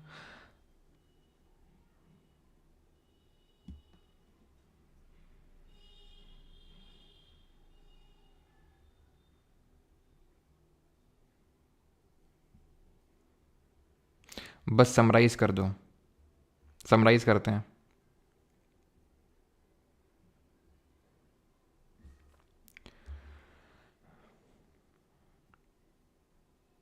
वॉमिटिंग क्यों होती है? तो वॉमिटिंग तब होती है जब आप मान लो कि कोई बहुत ही ऐसा हार्मफुल सब्सटेंस खा सकते हो कि जिसको HCl भी नहीं मार सकता है, तो उसकी वजह से, HCl भी नहीं मार सकता है तो उसकी वजह से बहुत जोर का एक तरह से प्रेशर लगता है। जैसे हिचकी में भी यही होता है। अब हिचकी में भी यही होता है, हिचकी में क्या होता है कि आपका खाना एपिग्लॉटिस के थ्रू ट्रैकिया में चला गया। जब ट्रैकिया में चला जाएगा तो ये सब क्या करेंगे? पुश करेंगे, उसको धक्का देंगे कि भाई इसको यहाँ से बाहर निकालो, इसको अपने रास्ते भेजो, इसोफेगस के रास्ते भेजो, ये तुम्हारा रास्ता नहीं, यहाँ से निकल जाओ। तो ये क्या करेंगे? सब पुश करेंगे, तो ऐसे जैसे टाइम पे वो करते हैं ना ऐसे, तो इसी से हिचकियाँ आती हैं, ठीक है। और उसी तरह से जो हमारा पेट है वो पुश कर देता है खाने को पूरी तरह से, और वो वॉमिटिंग के थ्रू वो जो पर्टिकुलर चीज़ है वो बाहर निकल जाती है। इससे पहले कि समराइज करें, रेस्पिरेशन इंसेक्ट, फिशेज और एम्फीबियन में किस तरह से होता है वो देख लेते हैं। रेस्पिरेशन ह्यूमंस में कैसे हो रहा था, ह्यूमंस में हो रहा था, नहीं मैमल्स में अगर हम देखें तो लंग्स के थ्रू होता है, हमने देखा। इंसेक्ट्स जो होते हैं उनके पास, बेचारों के पास लंग्स नहीं होते हैं, तो ट्रैकिया के थ्रू ही, विंड पाइप के थ्रू इनको रेस्पिरेशन करना पड़ जाता है। फिशेस जो होते हैं इनके गिल्स होते हैं, गिल्स जिनको हिंदी में गलफड़ा बोलते हैं, यहाँ पर देख पा रहे हो, गिल्स होते हैं ऐसे नहीं, ऐसे होते हैं साइड में पंख टाइप लगे होते हैं यहाँ पर गाल के बगल में, तो इनको गिल्स बोलते हैं।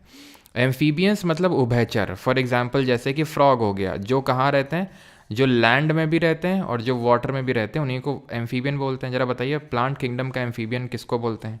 तो लैंड में भी और लैंड में और वाटर में, लैंड और वैंड लिख दिया है, लैंड और वाटर में, ठीक है। तो लैंड में जब होते हैं तो लंग्स के थ्रू करते हैं, और जब वाटर में होते हैं तो अपनी स्किन के थ्रू करते हैं। जो टोड्स होते हैं, टोड्स क्या होते हैं कोई बताएगा? टोड क्या होते हैं? जो छुटकू सा मेढक होता है, छुटकू सा मेढक, ये किससे करता है जल्दी से बताओ। तो यहाँ पर गिल्स होते हैं ये, ठीक है। अच्छा क्या मैंने पूछा, क्या क्वेश्चन पूछा था यार मैंने?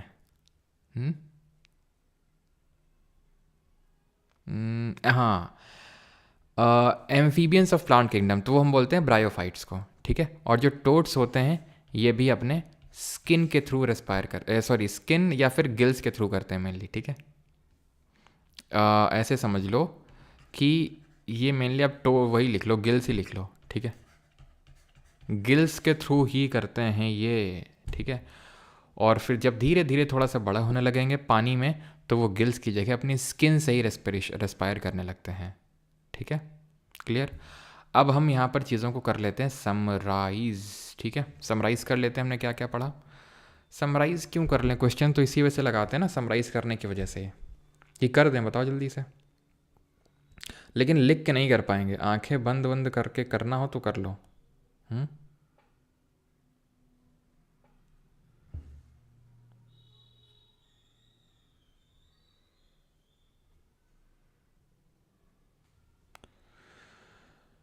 हाँ चलो चलो चलो चलो। सर प्लांट करेंगे क्या? ओके ओके ओके ओके, हाँ प्लांट कर चुके हैं, ओके प्लांट छोड़ दिया था बीच में, प्लांट कर चुके हैं पहले ही, वही स्टोमेटा के थ्रू। तो रेस्पिरेशन प्लांट में कैसे होता है, तो रूट्स में जो होता है, यहाँ पर रूट हेयर्स में एपीब्लेमा सेल्स होती हैं, बस इतना ध्यान रखो, वैसे पूछता नहीं बहुत ज़्यादा क्वेश्चन इससे। एपीब्लेमा सेल्स होती हैं रूट हेयर्स में, young roots are in contact with them, तो एपीब्लेमा सेल्स के थ्रू क्या हो जाता है, यहाँ पर एक्सचेंज होता है रूट्स में, बस इतना ध्यान रखना। लीव्स में पहले ही पढ़ चुके हो कि एक्सचेंज ऑफ गैसेस किसके साथ होता है, किसके थ्रू होता है। जो लीव्स में एपीडर्मल सेल्स होती हैं, तो एपीडर्मिस में जो ओपनिंग होती है स्टोमेटा, तो उनके थ्रू होती है, और स्टोमेटा को गार्ड सेल्स गार्ड करके रखती हैं, क्योंकि यहाँ से एक्सचेंज जो वाटर लॉस है वो भी होता है। कमेंट बताओ कि अगर बहुत ज़्यादा वेट होंगे हो जाएंगे तो ये किस स्टेट में आ जाएंगे, जो आपके ये हैं स्टोमेटा। चलो यार क्वेश्चन ही कर लेते हैं, उसी से सारा कुछ रिवीजन हो जाएगा हमारा, ठीक है। चलो पहले करते हैं किसके, पहले बन जाते हैं असिस्टेंट कमांडेंट हैं, और क्या बन जाते हैं, लेफ्टिनेंट, फिर बनेंगे इनकम टैक्स में inspector. Protein digesting enzyme secreted by the stomach wall in case of mammals is called as, जल्दी से बताएंगे। यॉनिंग क्यों होती है? यॉनिंग तब होती है जब आपका CO2 का कंटेंट ज़्यादा बढ़ जाता है आपके ब्लड में, ठीक है। तो इस वजह से यॉनिंग, जिसको हम बोलते हैं जमहाई, तो वो होती है, ठीक है। तो जब आपका टायर्डनेस होती है, बोर्डम होता है, स्ट्रेस होता है आपका, तो उस टाइम पे जो यॉनिंग है वो आपकी ज़्यादा हो जाती है, ठीक है। चलो तो चिटिनेज, एमाइलेज, पेप्सिन, ट्रिप्सिन, तो protein digesting enzyme secreted by the stomach wall. Protein digesting पूछा है तो पेप्सिन और ट्रिप्सिन दो पढ़े थे, तो यहाँ पर स्टमक पूछ रहा है तो पेप्सिन हो जाएगा। अगर इंटेस्टाइन पूछता तो ट्रिप्सिन हो जाता। अंतर क्या होता है पेप्सिन ट्रिप्सिन में? ये भैया हमारा करता है एसिडिक मीडियम में काम, ये भैया हमारा करता है बेसिक मीडियम में काम, खत्म। अगला दूसरा, digestion of fat in human intestine is perform by, digestion of fat कौन परफॉर्म कर रहा है? ट्रिप्सिन ना, ये तो प्रोटीन का अमीनो एसिड। बाइल और लाइपेज, बाइल और लाइपेज। तो बाइल क्या कर रहा था, इमल्सीफाई कर रहा था फैट को, और फिर जब फैट और छोटा हो गया था तो उसको फैट को फैटी एसिड में तोड़ दिया था लाइपेज ने। बाइल जूस को सेक्रीट कर रहा था लिवर, स्टोर कौन कर रहा था, गॉल ब्लैडर, पित्त की थैली। और लाइपेज को कौन सेक्रीट कर रहा था, पैनक्रियाज, पैनक्रियाटिक जूस में होता है। और ये कहाँ पर जाता है, स्मॉल इंटेस्टाइन में, छोटी आंत में। Question third, when yeast cells are O2 starved, yeast cells में जब O2 नहीं होता है तो fermentation serves as the source of energy, fermentation होता है। This result in the production of, तो भाई एनर्जी तो बनेगी ही बनेगी, एनर्जी तो चाहे एरोबिक रेस्पिरेशन था, ये मैंने आपको बताया था ना कि जो आपका respiration in presence of oxygen होता है, जो respiration in presence of oxygen होता है इसको बोलते हैं एरोबिक यानी वायुवीय श्वसन, एरोबिक रेस्पिरेशन। और जो रेस्पिरेशन एब्सेंस ऑफ ऑक्सीजन में होता है उसको बोलते हैं अवायुवीय श्वसन, एनारोबिक रेस्पिरेशन। ठीक है, तो क्लियर हो गया होगा इतनी चीज़। तो अभी आ जाते हैं, नहीं इसमें नहीं, मेंढक नहीं, कहाँ थे इसमें। ठीक है, तो ये तो बनेगा ही, देन और क्या बनेगा, तो एथेनॉल बनेगा और CO2 बनेगा, option number A. Pyruvate, glucose से पाइरुवेट टूट रहा था कहाँ पर, साइटोप्लाज्म में। लैक्टिक एसिड कब बन रहा था, जब लैक ऑफ ऑक्सीजन था। लैक ऑफ ऑक्सीजन मतलब था तो लेकिन बहुत थोड़ा था, एसिटल्डिहाइड तो किसी में बना ही नहीं था।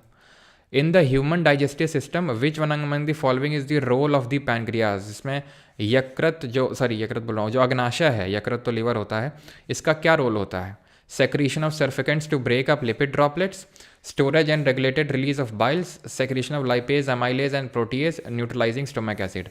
न्यूट्रलाइज करने का काम किसका था, बाइल जूस का। देखो अपना समय ले लिया करो, मैं तुरंत स्टार्ट करता हूँ।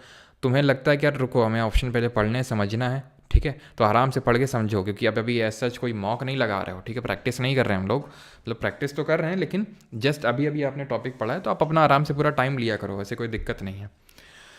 जब जैसे कभी मैं थोड़ा सा बात करता हूँ, कमेंट करता हूँ, तो आप उसको फास्ट फॉरवर्ड कर सकते हो अपने हिसाब से, ठीक है। Secretion of surfactants to break up lipid droplet, ये काम इमल्सिफिकेशन कहलाता है। और ये कौन कर रहा था, ये भी बाइल जूस ही कर रहा था, ये भी बाइल जूस ही कर रहा था, ठीक है। Storage and regulated release of bile, ये लिवर करता है, ठीक है। ये काम होगा सेक्रेशन ऑफ लाइपेस, जो फैट को फैटी एसिड में तोड़ रहा था, ये अपना खुद का एमाइलेस और प्रोटीएस। ध्यान रखना मैंने बताया था लाइपेज और जो ट्रिप्सिन होता है वो सेक्रीट करता है पैनक्रियास, पैनक्रियाटिक जूस में होता है। लेकिन वही सिर्फ 2 एंजाइम नहीं होते हैं पैनक्रियाटिक जूस में, ढेरों एंजाइम होते हैं। हमने पढ़ा सिर्फ लाइपेज और ट्रिप्सिन के बारे में था। Which of the following is the source of energy in cells, ये तो आप बता लेंगे, energy currency of the cell, adenosine triphosphate, जो कि कहाँ पर बनता है, माइटोकॉन्ड्रिया में बनता है। और माइटोकॉन्ड्रिया के पास खुद का क्या होता है, जरा बताओ जल्दी से। खुद का क्या होता है माइटोकॉन्ड्रिया के पास। तो पहला सवाल ये रहा, which of the following is able to regenerate our digestive system with good microbes that will neutralize the harmful ones. तो अच्छे बैक्टीरिया कौन से होते हैं जो हमारी गट हेल्थ को बहुत अच्छा रखते हैं। तो आपने सुना होगा कि दही खाना चाहिए, हमारी गट हेल्थ के लिए बहुत अच्छा होता है, क्योंकि उसमें प्रोबायोटिक्स होते हैं। प्रोबायोटिक्स का मतलब होते हैं अच्छे वाले बैक्टीरिया, अच्छे बैक्टीरिया होते हैं, ठीक है। जैसे नहीं एक मीम चला था, बाबर आजम रोहित शर्मा से बोल रहा था, पापा आप अच्छे पापा हैं ना, तो ऐसे ही ये अच्छे बैक्टीरिया होते हैं। ये आपको जैसे लैक्टोबैसिलस बैक्टीरिया होता है ना हमारे उसमें कर्ड में, दही में, तो वो। Which part of the digestive system receives secretion from the liver and the pancreas, कौन सा डाइजेस्टिव सिस्टम का पार्ट है जो लिवर और पैनक्रियास से सेक्रेशन मिलता है उसको। ये छोटी आंत होती है जिसकी लेंथ 7 से 8 मीटर होती है, जिसमें कि फिंगर लाइक प्रोजेक्शंस विली होते हैं जो सरफेस एरिया इंक्रीज करते हैं for food absorption. Identify the function of lipase in the process of digestion, तो लाइपेस का फंक्शन आपको यहाँ पर पहचानना है। तो लाइपेस का काम होता है breaking down roughage, no. Breaking down emulsified fat, yes, ठीक है। Which of the following is the indigestible portion of our diet essential to the health of digestive system, मतलब इनडाइजेस्टिबल पोर्शन है और हमारे डाइजेस्टिव सिस्टम के लिए बहुत अच्छा होता है ये।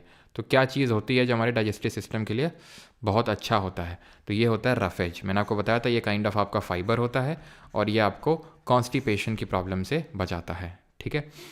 विच juice is released in our gall bladder that facilitates the digestion of the fats, तो ये होता है हमारा बाइल जूस, इमल्सिफिकेशन ऑफ करता है किसका, फैट का। liver gland secretes that are stored in sac called the gall bladder। ठीक। अगला है food digested in the stomach passes through the intestine so that the blood vessels can absorb essential nutrients for the functioning and growth of the body. What is this process known as? तो इस process को क्या बोलते हैं? तो बताया था मैंने कि स्मॉल इंटेस्टाइन इतनी लंबी इसीलिए होती है, उसमें जो अंदर जो सेल्स प्रेजेंट होती हैं वो क्या करती हैं, वो फूड एब्जॉर्प्शन का मतलब इतना फूड एब्जॉर्ब सारा हो जाए डुओडेनम, जेजुनम और इलियम में, और विली फिंगर लाइक प्रोजेक्शंस होते हैं, सरफेस एरिया को इंक्रीज करते हैं, इसको एसिमिलेशन बोलते हैं। Option number B. The pouch connected to the junction of small intestine और लार्ज इंटेस्टाइन के बीच में जो पाउल होता है उसको पाउच होता है उसको क्या बोलते हैं? कॉकिक्स। तो ये बोन होती है, bone at the end of what? At the end of spinal cord. ठीक है, यहां पर आप देखिएगा जरा, यहां पर ये क्या है कोई बताएगा? अच्छा लिखा हुआ है अपेंडिक्स। मैंने आपको बताया था जब कॉकिक्स बोन के बारे में बताया था कि कॉकिक्स की तरह हमारा अपेंडिक्स भी क्या होता है? एक वेस्टिजियल ऑर्गन होता है, यानी कि अगर इसको निकाल भी दिया जाएगा तो भी कोई प्रॉब्लम नहीं है। कुछ लोगों का जो अपेंडिक्स से थोड़ा ऊपर की तरफ आ जाता है तो ऑपरेशन से उसको हटा के वो ठीक कर दिया जाता है। ठीक है, तो ये है। तो यहाँ पर आंसर होगा सीकम। मैंने बताया था आपको, याद है आपको? सीकम। सीकम क्या पार्ट होता है? जहाँ से स्मॉल इंटेस्टाइन खत्म और लार्ज इंटेस्टाइन शुरू हो जाती है। कोलॉन वो पार्ट होता है जहाँ पर वाटर का एब्जॉर्प्शन होता है। ठीक है, अगला क्वेश्चन करते हैं। Which of the following statement is not correct about the liver? ठीक है, लिवर के बारे में कौन सा स्टेटमेंट सही नहीं है?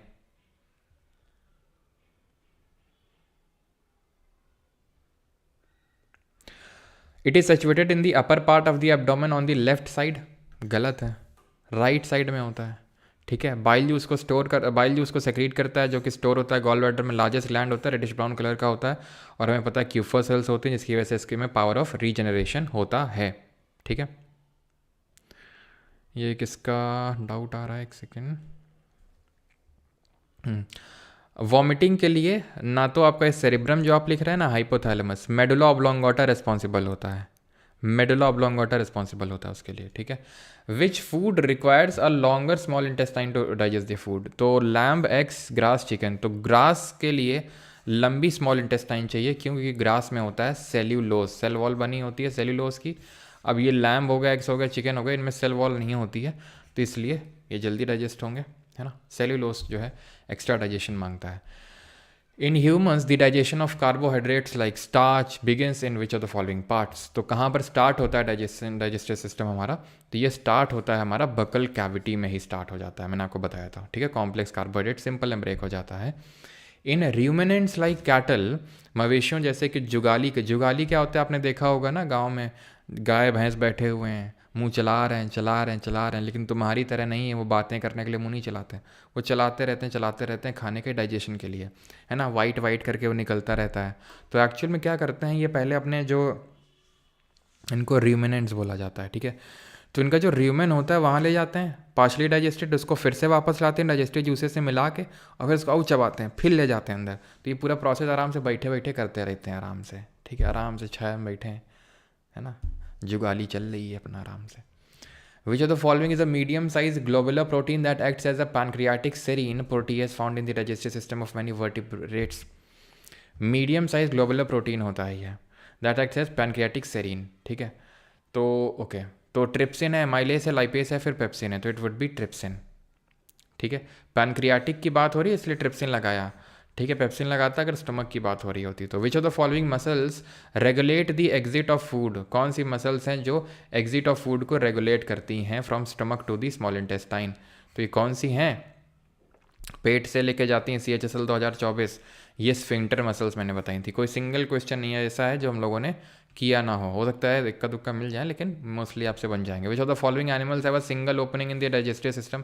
पहले ही क्वेश्चन कर चुके हैं ये, कि ये आपका एनिमल किंगडम का क्वेश्चन है। कौन सी सेल्स होती हैं प्लैटी एल्मिंथिस में जो ये फैसिलिटेट करती हैं कि ये जो एक्सक्रीशन होता है इनका काम करता है? एक्सक्रीशन के लिए कौन सी सेल्स होती हैं प्लैटी एल्मिंथिस में जिनका नाम F से शुरू होता है?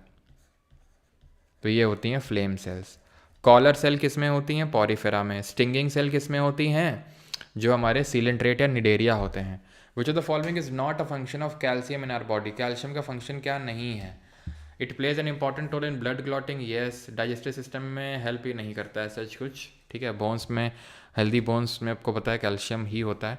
What are where are villi present in the alimentary canal, तो एलिमेंट्री कैनाल में कहाँ प्रेजेंट होंगी? तो ये स्मॉल इंटेस्टाइन में है। सरफेस एरिया इंक्रीज करते हैं फूड एब्जॉर्प्शन के लिए। स्मॉल इंटेस्टाइन की लेंथ कितनी होती है? तो हमने देखा था 7 से 8 मीटर होती है, और जो लार्ज इंटेस्टाइन होता है वो 1 से 2 मीटर होता है, फिर लगभग 1.5 metre. Which type of carbohydrate cannot be broken down by the GI tract, does not provide energy but helps in the get rid of waste? बताओ। तो ये क्या होता है? ये एक तरह का फाइबर होता है हमारा, जो कि रफ एज होता है। मैंने बताया था ये पेरिस्टालसिस में सपोर्ट करता है।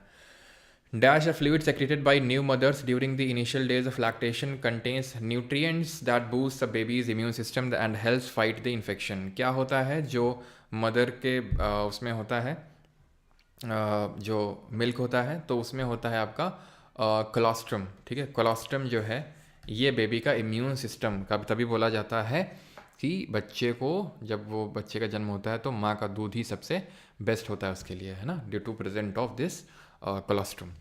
अ large muscular sheet called dash forms the floor of the chest cavity, chest cavity का फ्लोर यानी बेस बनाता है। It is called as diaphragm. भाई डुओडेनम तो हमारा स्मॉल इंटेस्टाइन का पार्ट है, यहाँ पर एक्सचेंज ऑफ गैसेज होता है।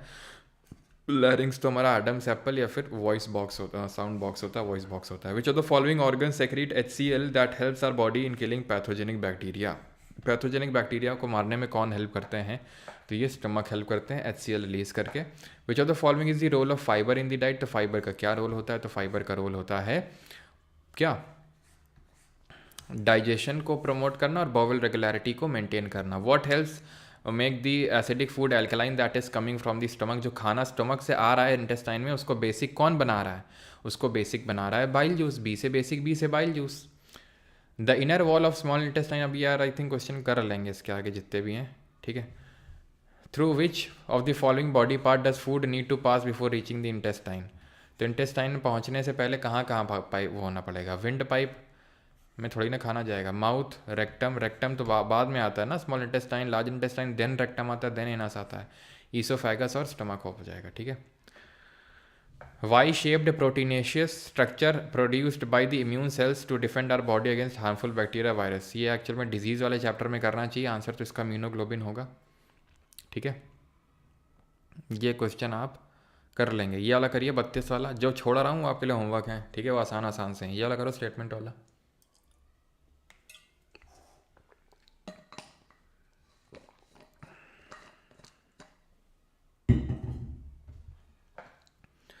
Maltase is present in the saliva and break the sugar maltose into glucose. Maltase आपका सलाइवा में नहीं होता, मैंने बताया था कि जो स्मॉल इंटेस्टाइन की जो वॉल्स होती हैं उससे सेक्रीट होता है। तो पहला वाला तो गलत हो जाएगा आपका, दूसरा वाला पढ़ लेते हैं। एमाइलेस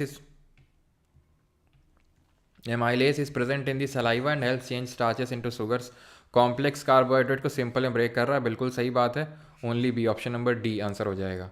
एक चीज़, ये चीज़ मैंने आपको बताई थी ना कि जिस तरह से जो प्लांट होते हैं, वो तो हम जब फोटोसिंथेसिस पढ़ेंगे तब देखेंगे कि अपने खाने को सेल्स में स्टोर करते हैं। हाँ लिख दिया है मैंने, ठीक है।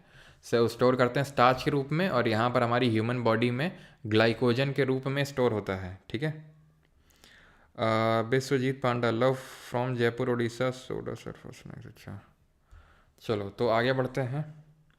अगला है तो यहाँ पर क्या आंसर हो जाएगा? दूसरा वाला सही है, तो ओनली बी। अच्छा लगा दिया है। आगे बढ़ते हैं, आखिरी क्वेश्चन करते हैं, देन रेस्पिरेशन के क्वेश्चंस करेंगे।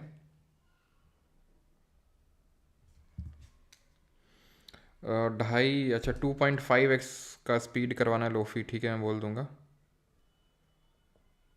ओके।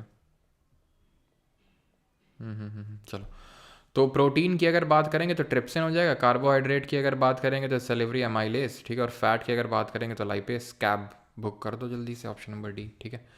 बाकी आप ये तो कर ही सकते हैं, पूरा एलिमेंट्री कैनाल का आपको बताना है कहाँ से कहाँ खाना पास होता है, बता चुके हैं, ठीक है। सीधा क्वेश्चन है। रेस्पिरेटरी सिस्टम पे आते हैं, करिए इस क्वेश्चन को 35th को।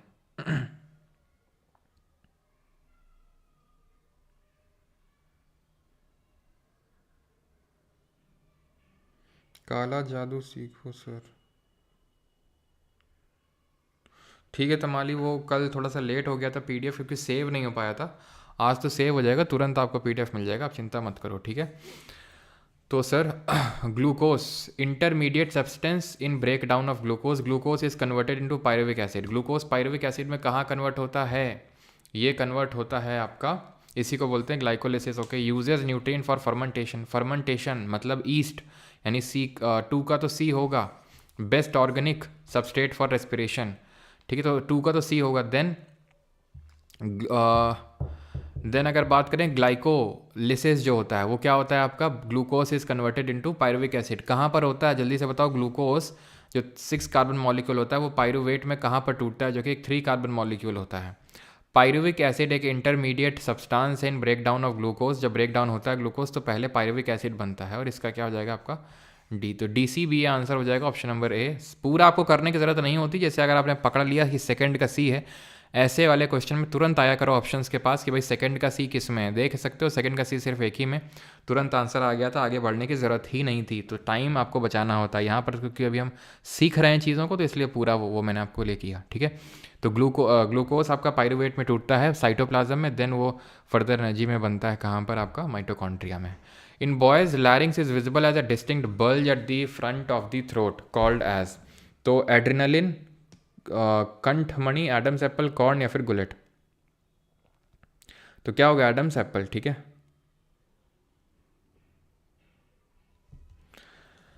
Option number B. अगला सवाल 37th, break down of pyruvate into lactic acid and energy in lack of oxygen takes place कहाँ पर होता है? जल्दी से बताइए।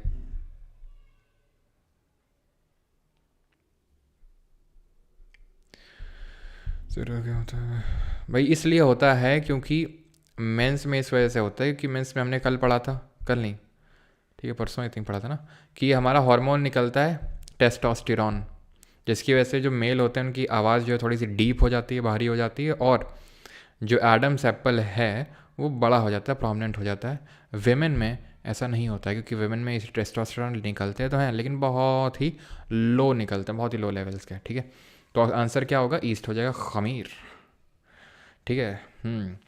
Regular traditional breathing exercise pranayama can increase your the capacity of your lungs to take in more air. अगर आप रोज़ प्राणायाम करेंगे, कितने लोग डेली मेरे साथ प्राणायाम करते हैं सुबह 6:15 बजे सफ़र सेशन में, तो उन सब की जो है लंग की कैपेसिटी इंक्रीज़ हो रही है। जब कोविड के टाइम पे मोस्टली लोगों को उनको दिक्कत नहीं हुई थी जो लोग रेगुलर प्राणायाम करते हैं, क्योंकि उनकी लंग्स की कैपेसिटी ज़्यादा थी। तो होता क्या है कि आपके लंग्स जो है एक्सपैंड थोड़ा सा ज़्यादा कर देते हैं। अब किसी चीज़ को बार बार, जैसे नहीं, जैसे इलास्टिक बैंड जो होते हैं जिनको हम गेटिस बोलते हैं, है ना, हमारे गेटिस, तो गेटिस को अगर खींचते रहोगे तो क्या हो जाएगी? धीरे धीरे ढीली हो जाएगी, बड़ी हो जाएगी कोई भी चीज़ को, है ना, तो वैसा ही है ये, ठीक है। तो नौजिया क्यों लगता है सर कार में बैठने में शिवानी जी? उसमें भी आपका मेडुला ऑब्लोंगेटा का रोल है। तो पहला सही है, during inhalation ribs move up and outwards and diaphragm moves down. Yes, क्योंकि उसको स्पेस देना है, both 1 and 2। Break down of pyruvate to lactic acid, okay sorry गलती हो गई। Human muscle cells break down हो रहा है लैक्टिक एसिड में, पायरुवेट सॉरी मैंने देखा नहीं, लैक ऑफ ऑक्सीजन देख के मैंने मार दिया ईस्ट, जबकि एब्सेंस ऑफ ऑक्सीजन होना चाहिए था। लैक्टिक एसिड बन रहा है जिसकी वजह से क्रैम्प डेवलप होता है मसल सेल्स में, बिल्कुल सही है। 39, what is the percentage of CO2 in the air exhaled by? तो जो हम एक्सेल करते हैं उसमें कितनी होती है? लेते तो 0.036% है लेकिन एक्सेल 4.4% कर देते हैं। आखिरी क्वेश्चन है आज का, what is the network of air tube for gases of exchange in insect? Insect में कहाँ से गैसेज का एक्सचेंज होता है? तो बताया था इंसेक्ट में ट्रैकिया होता है, गिल्स गलफड़े फिशेज़ में होता है, फिशेज़ में, ठीक है, और स्किन में होता है फ्रॉग जब पानी में रहते हैं तो वो, ठीक है। कौन सा ग्लैंड होता है बिटवीन द लंग्स? तो फेफड़ों के बीच में कौन सा होता है? फेफड़ों के बीच में, तो फेफड़ों के बीच में होता है थाइमस होता है, ठीक है। हाइपोथैलेमस तो ब्रेन में होता है, पिट्यूटरी ब्रेन में होता है, pituitary anterior part posterior part, ये क्या करता है? ऑक्सीटोसिन सेक्रीट करता है, और ADH एंटी डायूरेटिक हार्मोन जिसको हम वासोप्रेसिन बोलते हैं, ये सब सेक्रीट करके किसको देता है? पोस्टीरियर पार्ट ऑफ पिट्यूटरी को देता है, जो उसको रिलीज़ करता है। पीनियल मेलाटोनिन को रिलीज़ करता है जो स्लीप साइकिल को, सर्केडियन रिदम को रेगुलेट करता है। पिट्यूटरी का जो एंटीरियर पार्ट होता है वो ग्रोथ हार्मोन को सेक्रीट करता है, और जो हमारा प्रोलैक्टिन होता है जो मिल्क बनाता है ऑक्सीटोसिन मिल्क का सेक्रीशन करता है और डिलीवरी के टाइम पे, बेबी डिलीवरी के टाइम पे ये हेल्प करता है, ठीक है। एडीएच या फिर वैसोप्रेसिन क्या करता है, वाटर लेवल्स को मेंटेन करके रखता है, एब्जॉर्प्शन ऑफ वाटर को फैसिलिटेट करता है। आइडेंटिफाई ये मतलब तुम लोग को जॉग बायो पढ़ते पढ़ते ऐसा नहीं लग रहा है यार भाई, यार कितना सिस्टम चल रहा है, मतलब कितना भयंकर सिस्टम बैठा हुआ अंदर, सब लगे हुए हैं काम पे हैं, और तुम उसके बारे में सोच रहे हो। कभी उन अंदर के ऑर्गन्स के बारे में भी अपने सोच लो, हार्मोन निकल रहा है, सब अपना मसल्स काम कर रही हैं, सब अपने अपने काम पे लगे हुए हैं। तुम भी सोचो इतना काम कर लो तो, है ना। कहाँ हो तो सफ़र, बेटा सफ़र मत लिखो यार, दिल पे एकदम चोट लग जाती है। हैं तुम्हारा, मैं इस सफ़र को कम कर रहा हूँ, तुम बैच का नाम ही सफ़र किए दे रहे हो। सफ़र वो सफ़र नहीं है, ये सफ़र है, हैं? सफ़र का ही था मैं।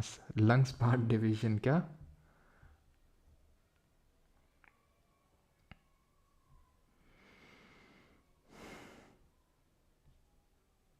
प्रतीक्षा शर्मा स्फिंक्टर, ये सही है।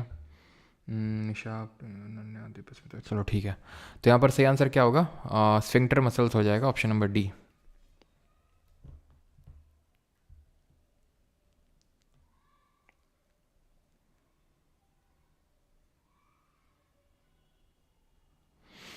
आइडेंटिफाई द रीज़न, आखिरी क्वेश्चन है। डेंटल प्लेग, यार अभी डेंटल वेंटल पढ़ा नहीं हम लोगों ने, ठीक है, ये डेंटल वाला नहीं पढ़ा है।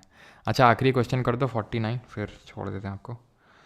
तेरा मेरा सफ़र वाला, हाँ।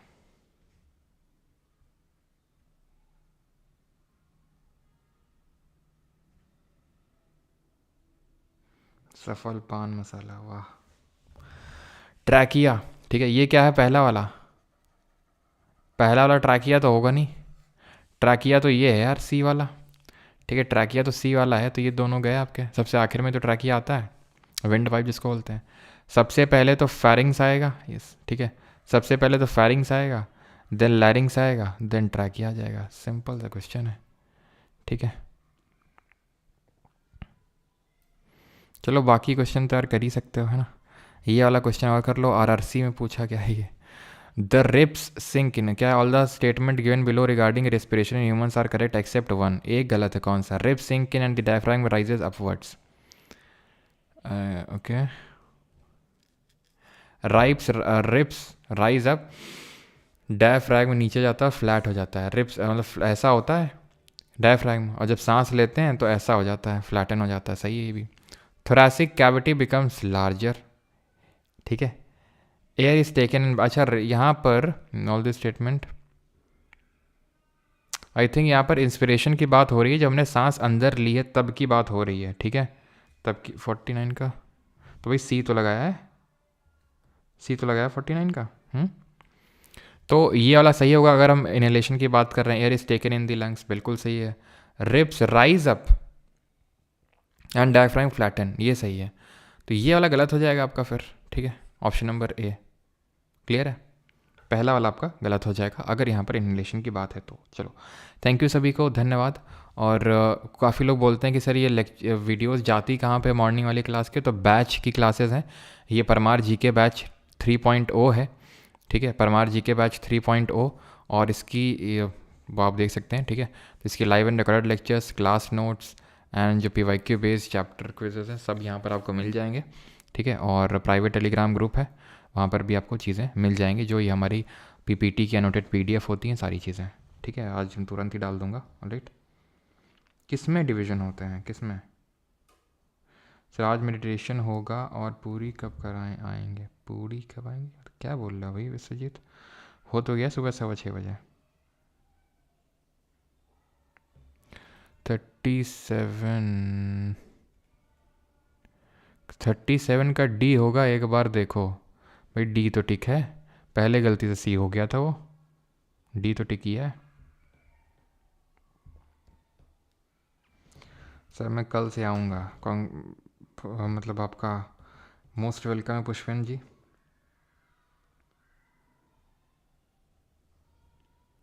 चलो थैंक यू सभी को, कल मिलते हैं। लाइव प्रोसेस के बाकी के दोनों पार्ट करेंगे, सर्कुलेशन, हार्ट किस तरह से ब्लड को सर्कुलेट करता है, और चीज़ों को बाहर निकालेंगे, एक्सक्रीशन, ठीक है।